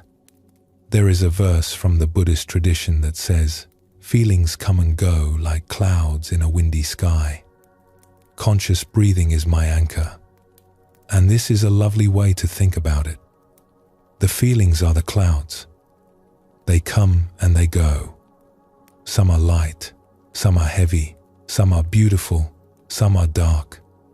And through it all, there is something steady, something that does not blow away with the wind, something that is always here, watching, breathing, aware. That something is you, the real you, the you that is deeper than any feeling, wider than any thought, steadier than any storm. Let us explore another small story about this. There was a monk who was known for his quick temper.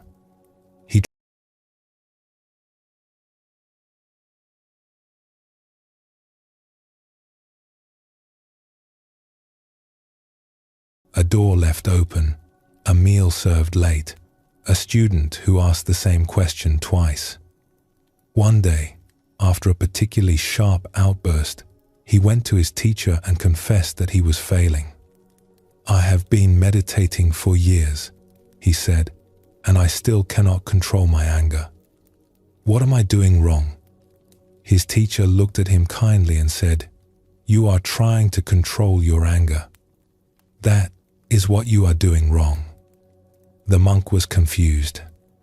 "But is that not what I am supposed to do? Control it? Push it down? Make it go away?" "No," the teacher said. "You are supposed to notice it. When anger arises, you do not need to act on it. But you also do not need to fight it. Just notice it. Say to yourself, 'Oh, anger is visiting.'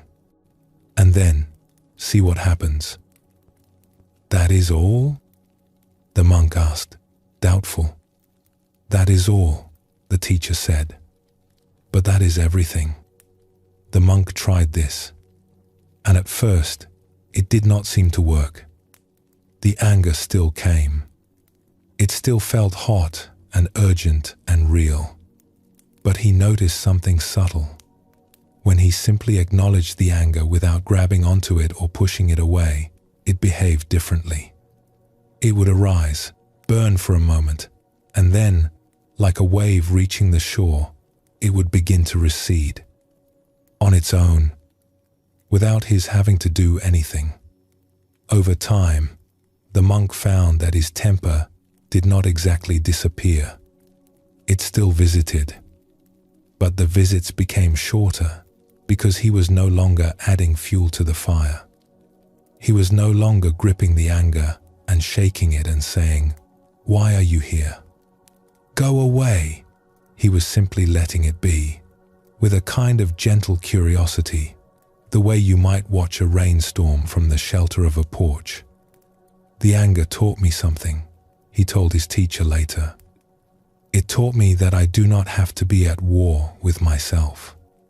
I can just be here and let things pass through." His teacher smiled.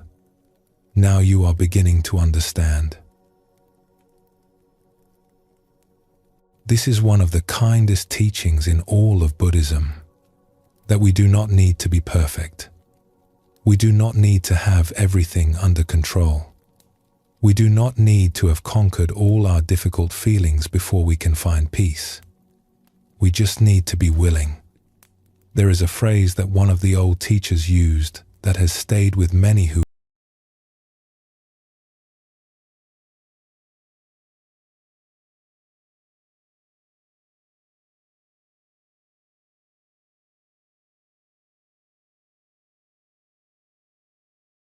your hand and then ordering yourself to unclench. It rarely works, and when it does, the clenching usually comes right back. But to be willing is something else entirely. Willingness is soft. It is an opening. It is not demanding that the hand unclench. It is simply saying, "I am ready. Whenever it is time. I am not going to force anything, but I am willing to let this soften in its own time, in its own way." Think of the difference between pushing a door open and simply unlocking it. When you push, you are using force, and the door might push back. When you unlock it, you are simply removing what was keeping it closed, and then the door opens on its own. Willingness is like turning the key. It does not do the opening. It creates the conditions for opening to happen. And this willingness, gentle as it sounds, is actually one of the most powerful forces in the human heart. Because willingness aligns us with the natural flow of things. It is like a leaf on a stream. The leaf does not have to try to move.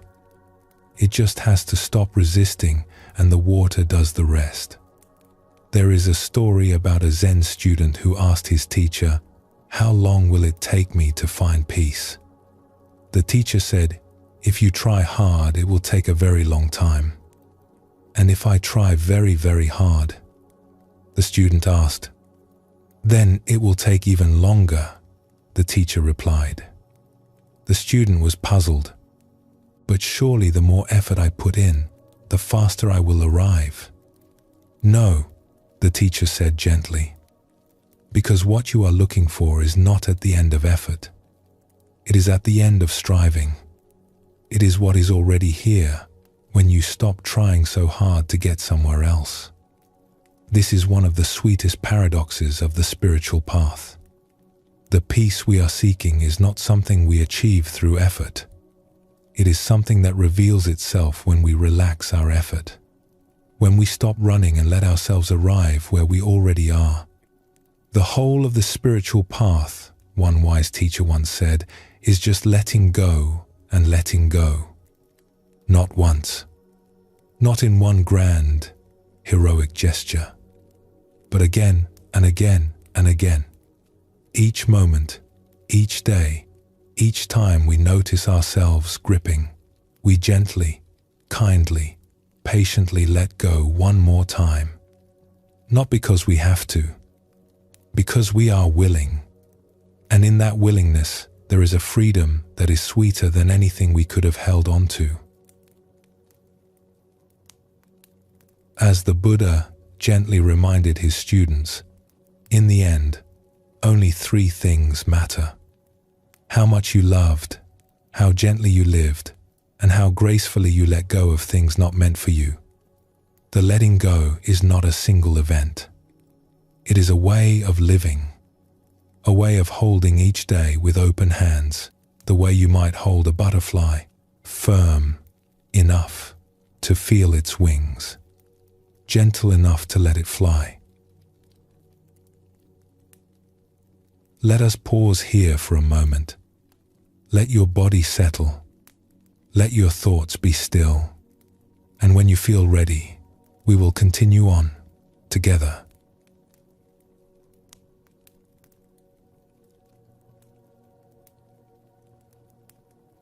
There is a teaching in the Buddhist tradition that begins with a very simple question. If someone shoots you with an arrow, does it hurt? Of course it does. But then the teaching asks a second question, and this is where it gets interesting. What if, after the first arrow strikes, you pick up a second arrow and drive it into the wound yourself? This sounds strange, of course. Who would do such a thing? And yet, as the Buddha gently pointed out, this is exactly what we do, many times a day, without even realizing it. The first arrow is the difficult thing that happens.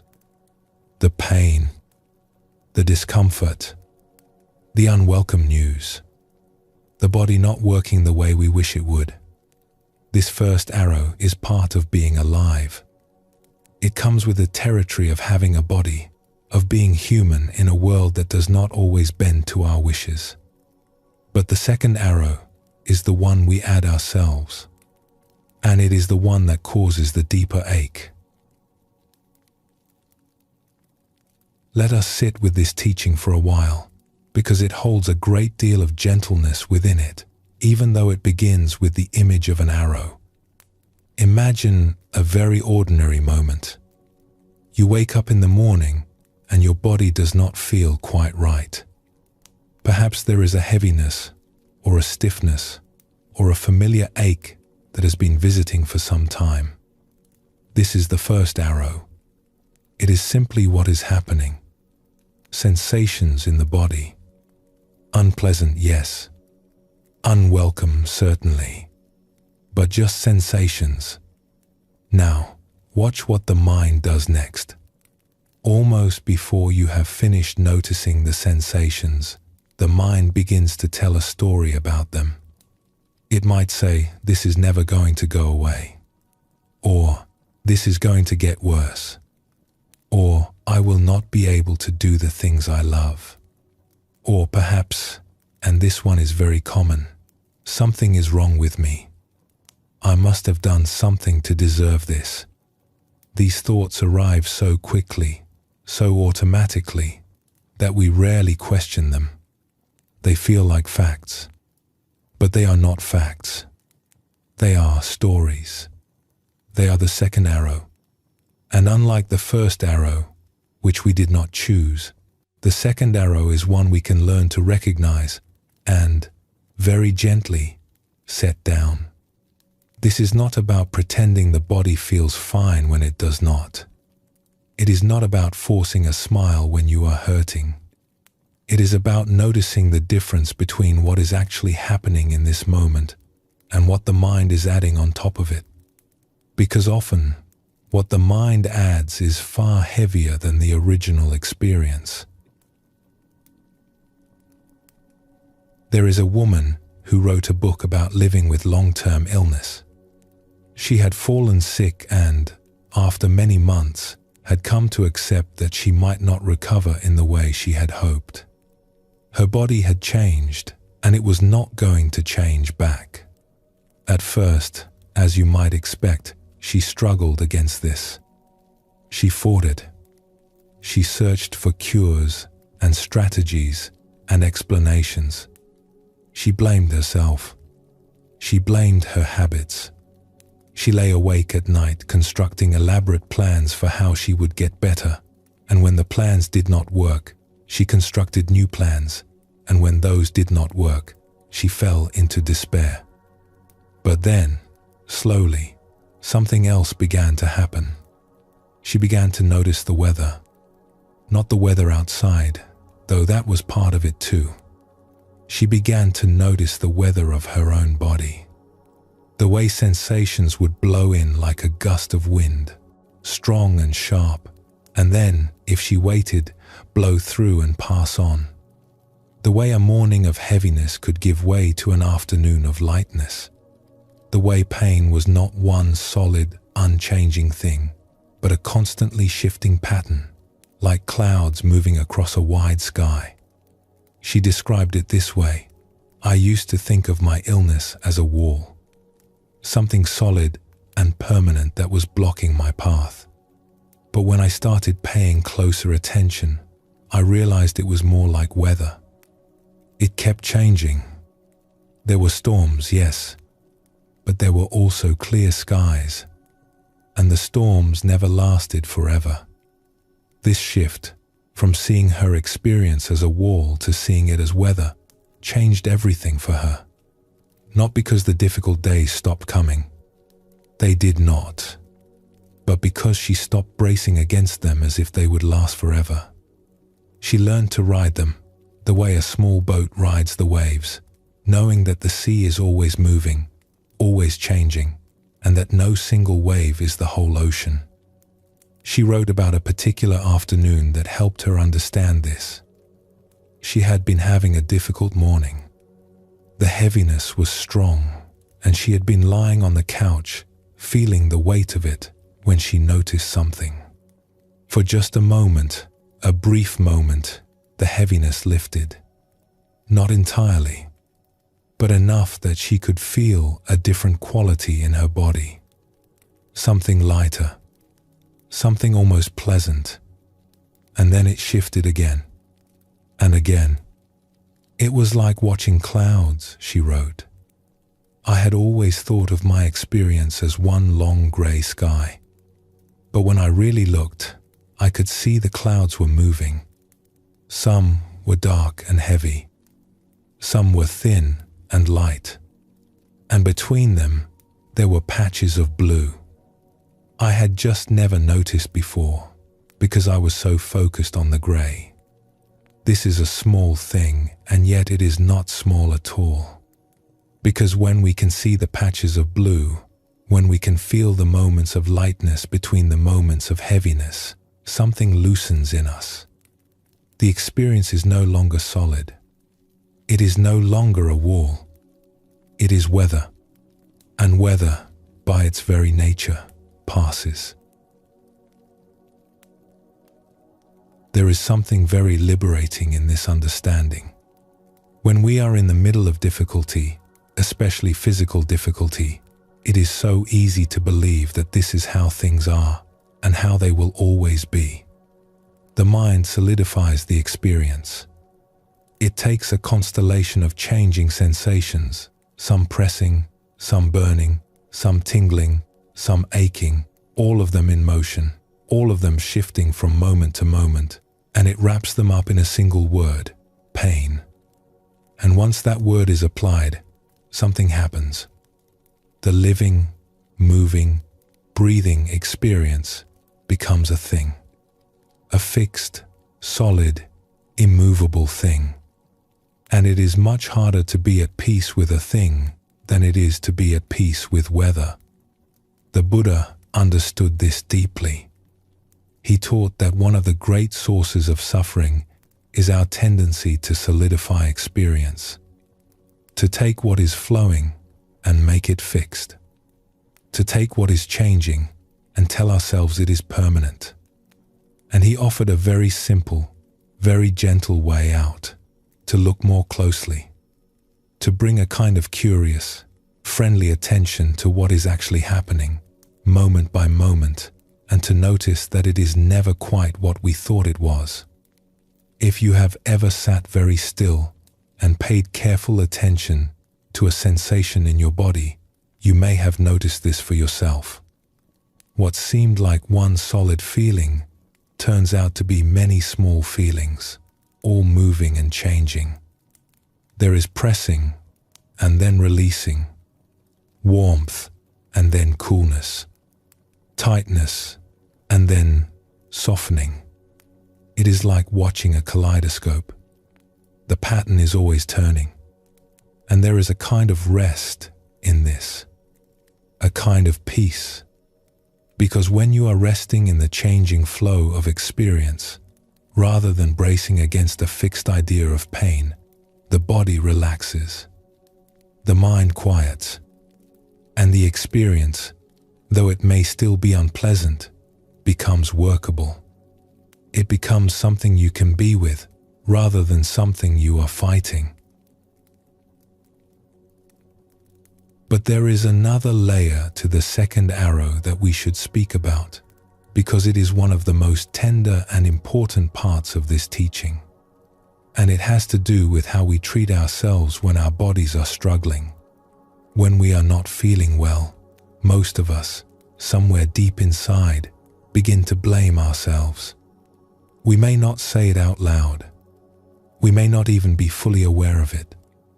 But there is a quiet voice that begins to whisper things like, if only I had taken better care of myself. If only I had eaten differently, or rested more, or worried less. This is somehow my fault. And then, because being unwell tends to make us more tired and more sensitive, and sometimes a little less patient, another layer of blame arrives. I am not handling this well. I am being too grumpy, too needy, too difficult. I should be stronger. I should be more graceful about this. This is the second arrow at its most painful. Because now, on top of the physical discomfort, there is a whole layer of shame. A feeling that the discomfort reveals something about who we are.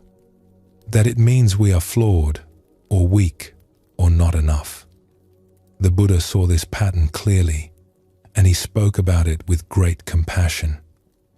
He said that the first arrow, the unpleasant experience, is simply part of life. If you have a body, he taught, you will know discomfort. This is not a failure. This is not a punishment. This is simply the nature of having a body. But the second arrow, the blame, the shame, the story of a self that is somehow not okay, this is suffering that we add to ourselves. And it is optional. This does not mean it is our fault. Let us be very clear about that. Adding the second arrow is not a failure. It is a deeply human habit, built into us over thousands of years. Our minds evolved to look for threats, to find explanations, to assign cause and meaning. When something goes wrong in the body, the mind does what minds do. It looks for someone to blame. And when it cannot find anyone else, it turns on us. But knowing this, knowing that blame is a habit rather than a truth, can make all the difference. Because once you can see the second arrow as a second arrow, once you can say to yourself, gently, there it is. There is the blame. There is the story about not being good enough, then you are no longer completely caught inside it. You have a little space, a little room to breathe, a little room to be kind to yourself. The Buddha spoke about this with such tenderness. He said, you yourself, as much as anyone in the entire universe, deserve your love and affection. And this is perhaps especially true when we are struggling physically, because that is when we are most vulnerable. That is when the inner critic tends to speak the loudest. And that is when we most need to meet ourselves with the same kindness we would offer a dear friend who was going through a hard time. Imagine a friend came to you and said, I have been feeling unwell, and I think it is my fault. I think I deserve it. I think I am not handling it well. What would you say to that friend? You would not agree with them. You would not add more blame. You would probably say something like, oh, sweetheart. No, you are doing the best you can. Being unwell is hard enough without beating yourself up about it. Please be gentle with yourself.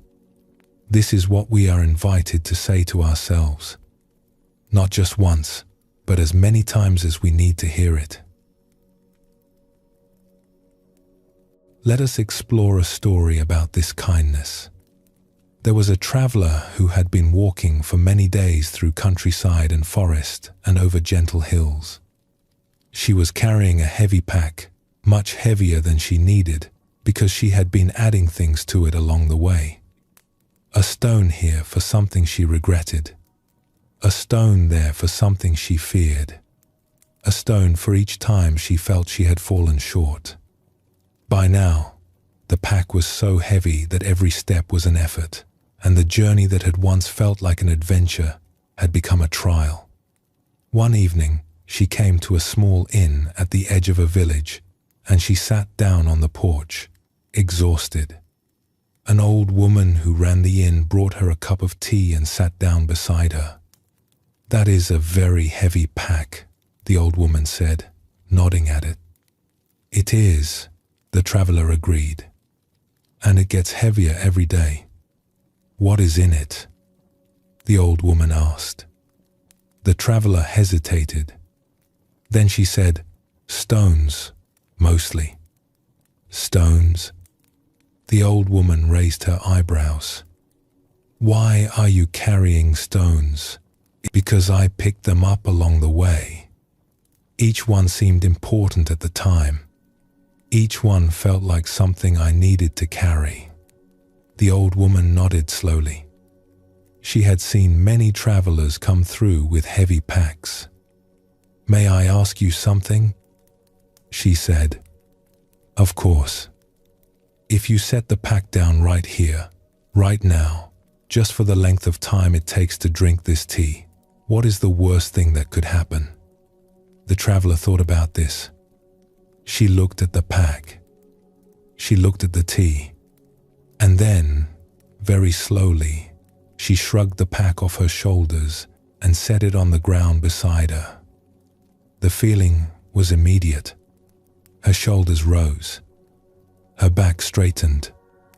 She took a breath, a real breath, the kind she had not been able to take in days. And she felt, for the first time in a long while, something like lightness. "How does that feel?" the old woman asked. "It feels wonderful," the traveler said, almost laughing. "But I cannot just leave the stones here. They are mine. They are my responsibilities." "I did not say leave them," the old woman replied gently. "I said set them down for the length of a cup of tea. You can always pick them up again. But perhaps, while you are resting, you might look at each stone and ask yourself, do I truly need to carry this one?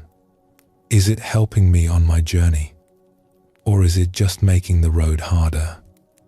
The traveler did this, and as she looked at each stone, one by one, she found that some of them had become so smooth and worn that she could no longer remember why she had picked them up. And some of them were not even real stones at all.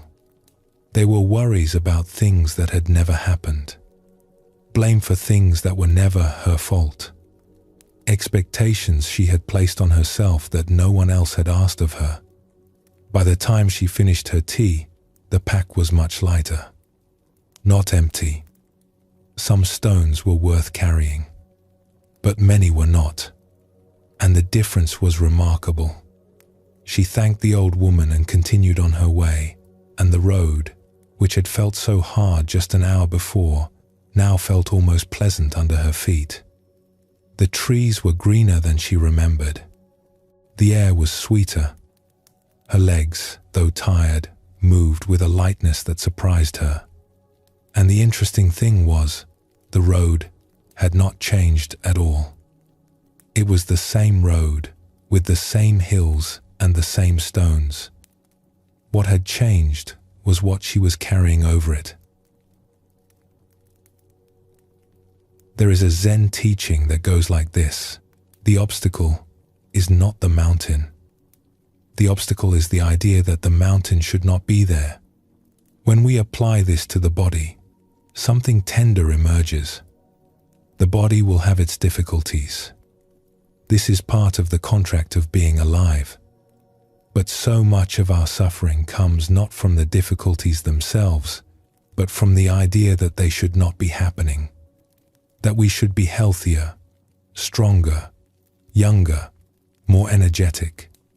That our bodies should be cooperating with our plans. And when we can soften that should, even just a little, when we can allow the body to be as it is today, right now, without needing it to be different, there is often a surprising relief. Not because the discomfort vanishes, but because we have stopped fighting it. And the fighting, as it turns out, was taking more energy than the discomfort itself.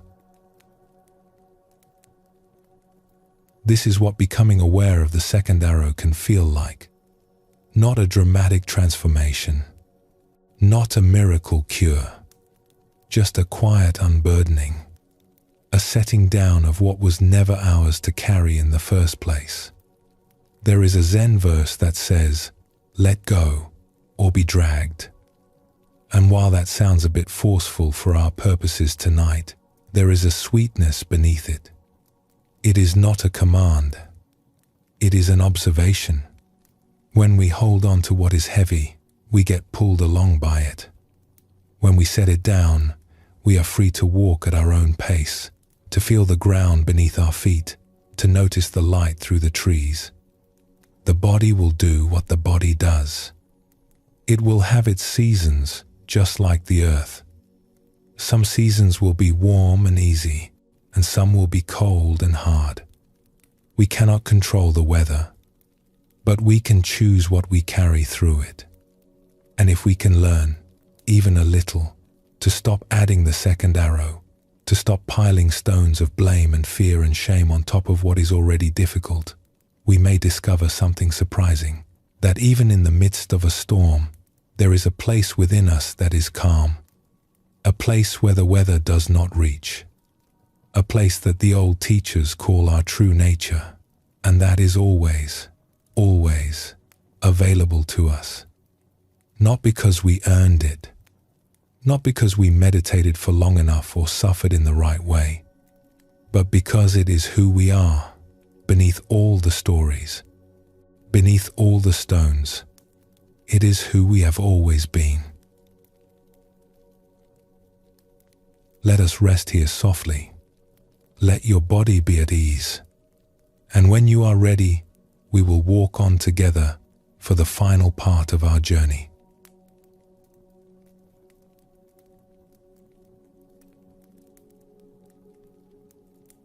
We have walked a long way together tonight, you and I, through teachings on impermanence and the open hand, through stories of love and grief and the fires that refine us, through the wisdom of letting go and the tenderness of meeting our own struggles with kindness. And now, as we come to the final stretch of this journey, there is one more truth to share. Perhaps the most important one of all. You do not have to do this alone. There is a word in the Buddhist tradition, Sangha, that means community. It is considered one of the three great treasures of the spiritual life, alongside the teachings themselves and the quality of awakened presence. And the reason it is given such a high place is simple. We are not built to walk through this life by ourselves. This may seem obvious when stated so plainly. Of course we need each other. Of course we are better together. But the truth is, many of us, when we are going through something difficult, have a strong instinct to withdraw, to close the door, to handle it on our own. We do not want to be a burden. We do not want to seem weak. We tell ourselves that we should be able to figure this out, that asking for help is somehow a failure. And the Buddhist tradition says, gently but clearly, no, this is a misunderstanding. Reaching out is not weakness. It is wisdom. Because the love and presence of others is not a luxury. It is a refuge. one of the deepest refuges there is. There was a man who lost his brother quite suddenly. The grief was enormous, the kind that makes the world feel like it has tilted on its axis. Everything looked the same, the house, the street, the morning sky, and yet nothing felt the same. He described the weeks that followed as a kind of fog. He went through the motions of his life. He got up, he ate, he spoke to people, he did what needed to be done. But inside, he felt like he was moving through deep water, every step heavy, every breath an effort. And then he said something that has stayed with many people who heard him tell this story. He said, "The only thing that carried me was the love of my friends." Not his meditation practice, though he had one. Not any particular teaching, though he knew many. The love of his friends. The simple, ordinary, miraculous fact of people showing up. A hand on his shoulder. A meal left on his doorstep. A phone call that said nothing more than, "I am here. I am not going anywhere." They did not try to fix me, he said. They did not give me advice or tell me it would get better. They just stayed close. And somehow, their closeness reminded me that I was still part of something. That I still belonged to the world.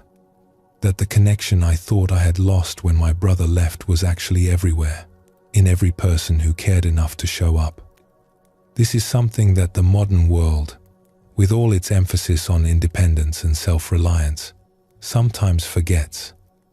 We celebrate the person who can do it alone. We admire strength and self-sufficiency. And there is nothing wrong with these qualities.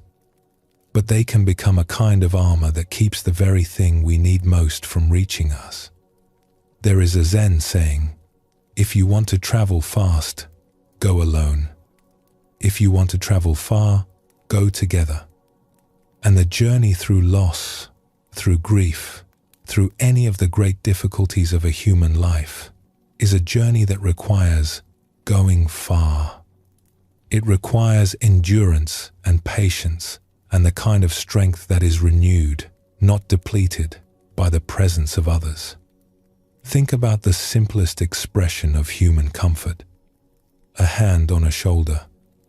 A cup of tea made without being asked.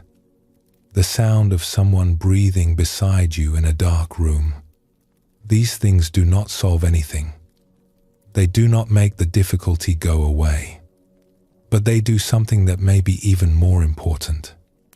They remind us that we are real, that we are here, that we matter to someone. And in the moments when the world feels like it is coming apart, that reminder can be the difference between sinking and staying afloat. This is one of the most beautiful and practical teachings in all of Buddhism. That belonging is not something we earn or achieve. It is something we remember. And often, it is the people around us who help us remember it. The Buddha said, "If you knew what I know about the power of giving, you would not let a single meal pass without sharing it."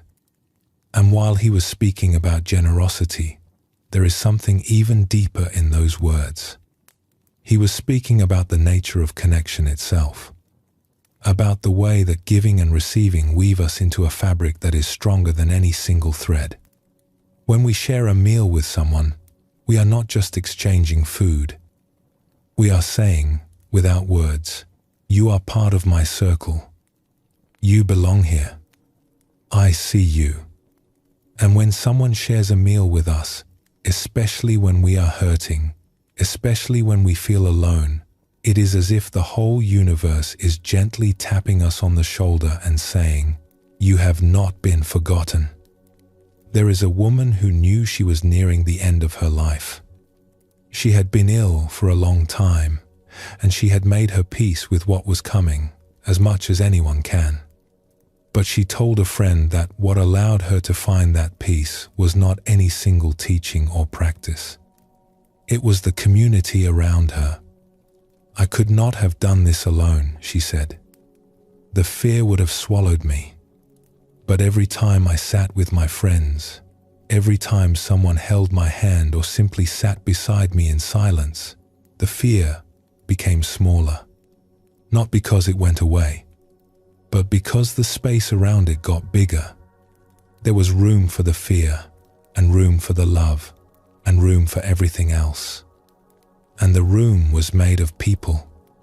This is what Sangha does. It does not take away the difficulty. It makes the space larger. It reminds us that we are held, that we belong, that even in the darkest passage, we are not walking alone. Let us explore one more story tonight. It is a story about seeing, about truly seeing another person, and about what becomes possible when we do. There was a woman who had not seen her son in a very long time. Life had taken them in different directions. There had been distance between them, not just miles, but the kind of distance that grows when words are left unsaid and years pile up like snow. Her son had gone through a difficult time. He had made choices that led him to a hard and lonely place, and for a long while, he had been too ashamed to reach out. And she, for her own reasons, had not known how to bridge the gap. But then he became very ill, and word reached her, and she traveled a great distance to see him. A woman who was caring for him was worried about this visit. She had seen how frail he had become, how worn down by the years and the difficulty. She was afraid that his mother would see all of that, the hardship, the lost years, the choices that had led him here, and that her face would show disappointment, or judgment, or grief. But that is not what happened. When the mother entered the room and saw her son, something shifted in the air. The caregiver watched as the two of them looked at each other, really looked, in that way that goes past the surface, and past the story, and past all the years of distance, down to something much deeper. And the mother's face did not show judgment. It did not show disappointment. It showed something the caregiver later said she would never forget. It was the look of someone seeing a miracle, a look of pure, vast, boundless tenderness, as if she was seeing not the worn and weary man in front of her, but the whole of him, every version of him, the child he had been, the man he had become, the light that was still shining in him, underneath everything. They did not say very much. He reached out his hand, and she took it, and they sat together in a silence that was full, not empty, full of everything that had ever passed between them, all the love and all the distance and all the sorrow held in two clasped hands. The room was quiet. Afternoon light came through the window and fell across the bed in a warm stripe. Somewhere outside, birds were going about their ordinary business, unaware that something extraordinary was happening in this small room. After a while, she began to hum softly, an old melody, something from a long time ago, from when he was very small and the world was simple, and she would sit beside his bed and sing until he fell asleep. She had not hummed this melody in years, and yet it came back to her now as naturally as breathing, as if it had been waiting all this time for just this moment. And he closed his eyes and listened, and his face, which had been so tense and guarded, softened into something like peace. The lines around his mouth released. His shoulders dropped. He looked, for a moment, like the boy she remembered. Not a boy in years, but a boy in the way that all of us are still, somewhere deep inside, young and tender and hoping to be seen. When she left, he said quietly to the caregiver, "I feel all right now." That was all he said, but the caregiver understood. Something had been healed in that room, not the body. Something deeper than the body. the wound of separation, the long ache of feeling cut off from love. In the presence of someone who saw him fully and loved him without condition, that wound had closed. This is what true seeing does. It does not require words. It does not require explanations or apologies or working things out. Sometimes all it requires is one person looking at another with the eyes of the heart, and in that looking, both of them are set free. There is a meditation practice in the Buddhist tradition called Tonglen. It is sometimes translated as giving and receiving, and at its heart, it is a practice of connection. The essence of it is very simple. You bring to mind your own difficulty, your own hurt, your own fear. You let yourself feel it, gently, without turning away. And then you remember that you are not the only one who feels this way. Right now, at this very moment, there are countless other hearts carrying the same kind of ache. Other people who are afraid. Other people who are grieving. Other people who are struggling with their bodies, or their loneliness, or their sense of not being enough. And in that remembering, something shifts. The suffering which felt so personal, so isolating, so much like it was happening only to you, begins to open up. It becomes shared. It becomes human. And in that sharing, there is a strange and beautiful relief. Not because the difficulty goes away, but because the loneliness of it dissolves. You are no longer one small person carrying an impossible weight. You are part of a vast human family, all of whom are carrying their own version of the same weight. And there is a tenderness in that recognition, a compassion that flows not just toward others but back toward yourself. The Buddha taught that the root of suffering is the illusion of separateness, the belief that I am here and you are there and there is a hard wall between us. And what practices like Tonglen reveal, what stories like the mother and son reveal, what the simple act of a friend showing up with a meal reveals, is that the wall is not real. It never was. We are connected, deeply, inescapably, beautifully connected. And the moments when we feel this most clearly, the moments when the wall dissolves and we see each other truly, are the moments when we are most fully alive. There is a verse from the old teachings that says, "Just as a mother would protect her only child with her life, even so let one cultivate a boundless love toward all beings." And when we sit with this verse, we begin to feel what the Buddhist tradition means by love. Not a small, personal, conditional love, but a love that has no edges. A love that includes everyone and everything.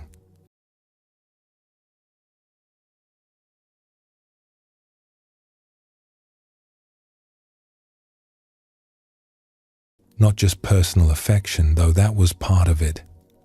She was showing him the love that sees past everything, past every mistake, past every hard year, past every wall that life has built, and sees the light that has never stopped shining. The light that is in every one of us. The light that is us. And so we come, at last, to the three refuges. In the Buddhist tradition, when a person is seeking shelter from the storms of life, they are invited to take refuge in three things. These are not doctrines to believe in. They are not rules to follow. They are more like doors. Doors that are always open, always waiting, always ready to welcome us home. The first is presence. The simple, radical act of being here.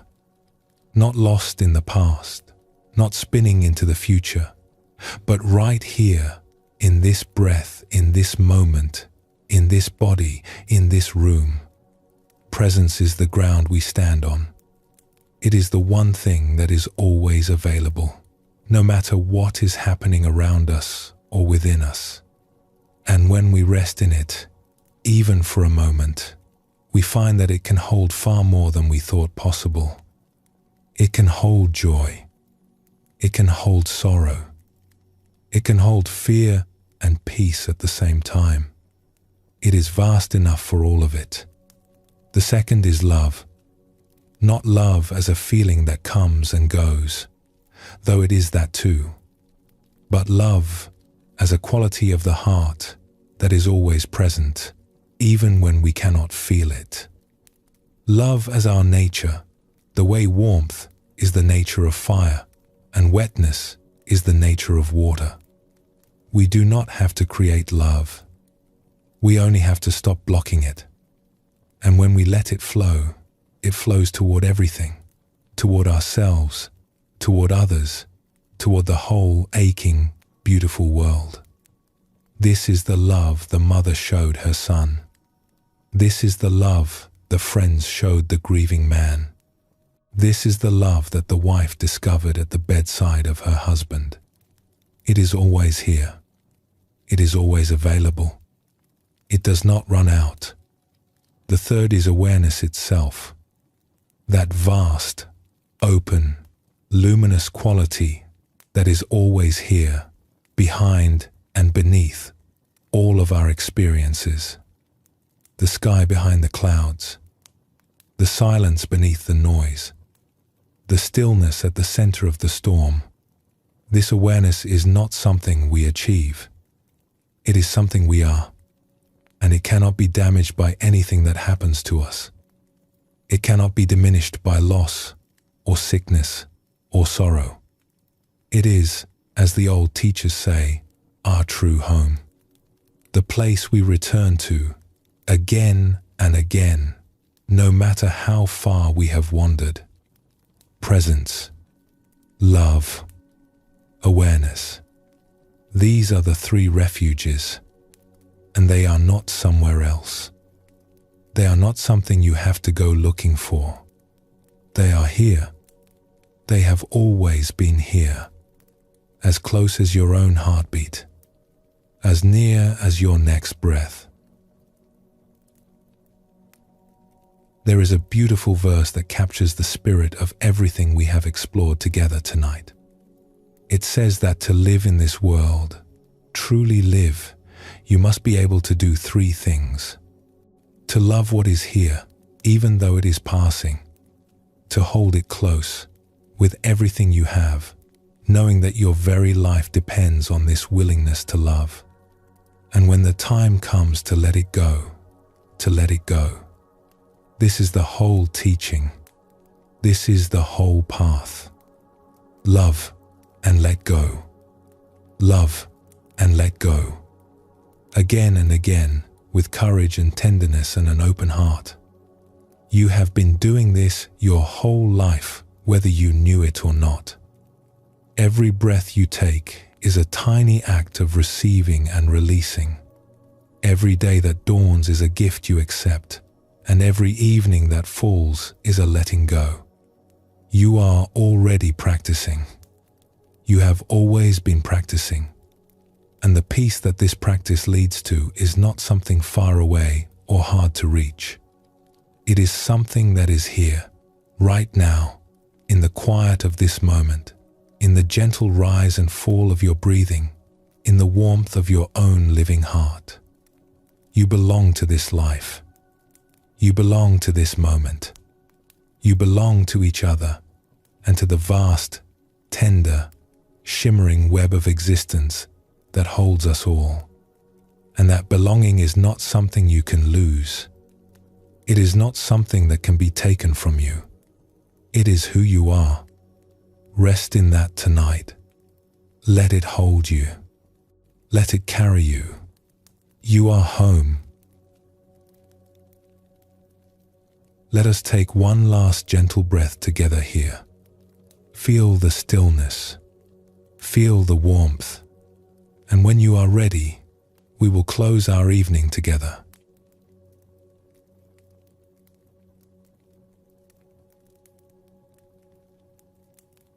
And so our journey together comes to a close. Not an ending, really. More of a resting place. A warm spot by the fire where you can set down whatever you have been carrying and simply be. The teachings we have shared tonight are not things you need to remember perfectly. They are seeds, and seeds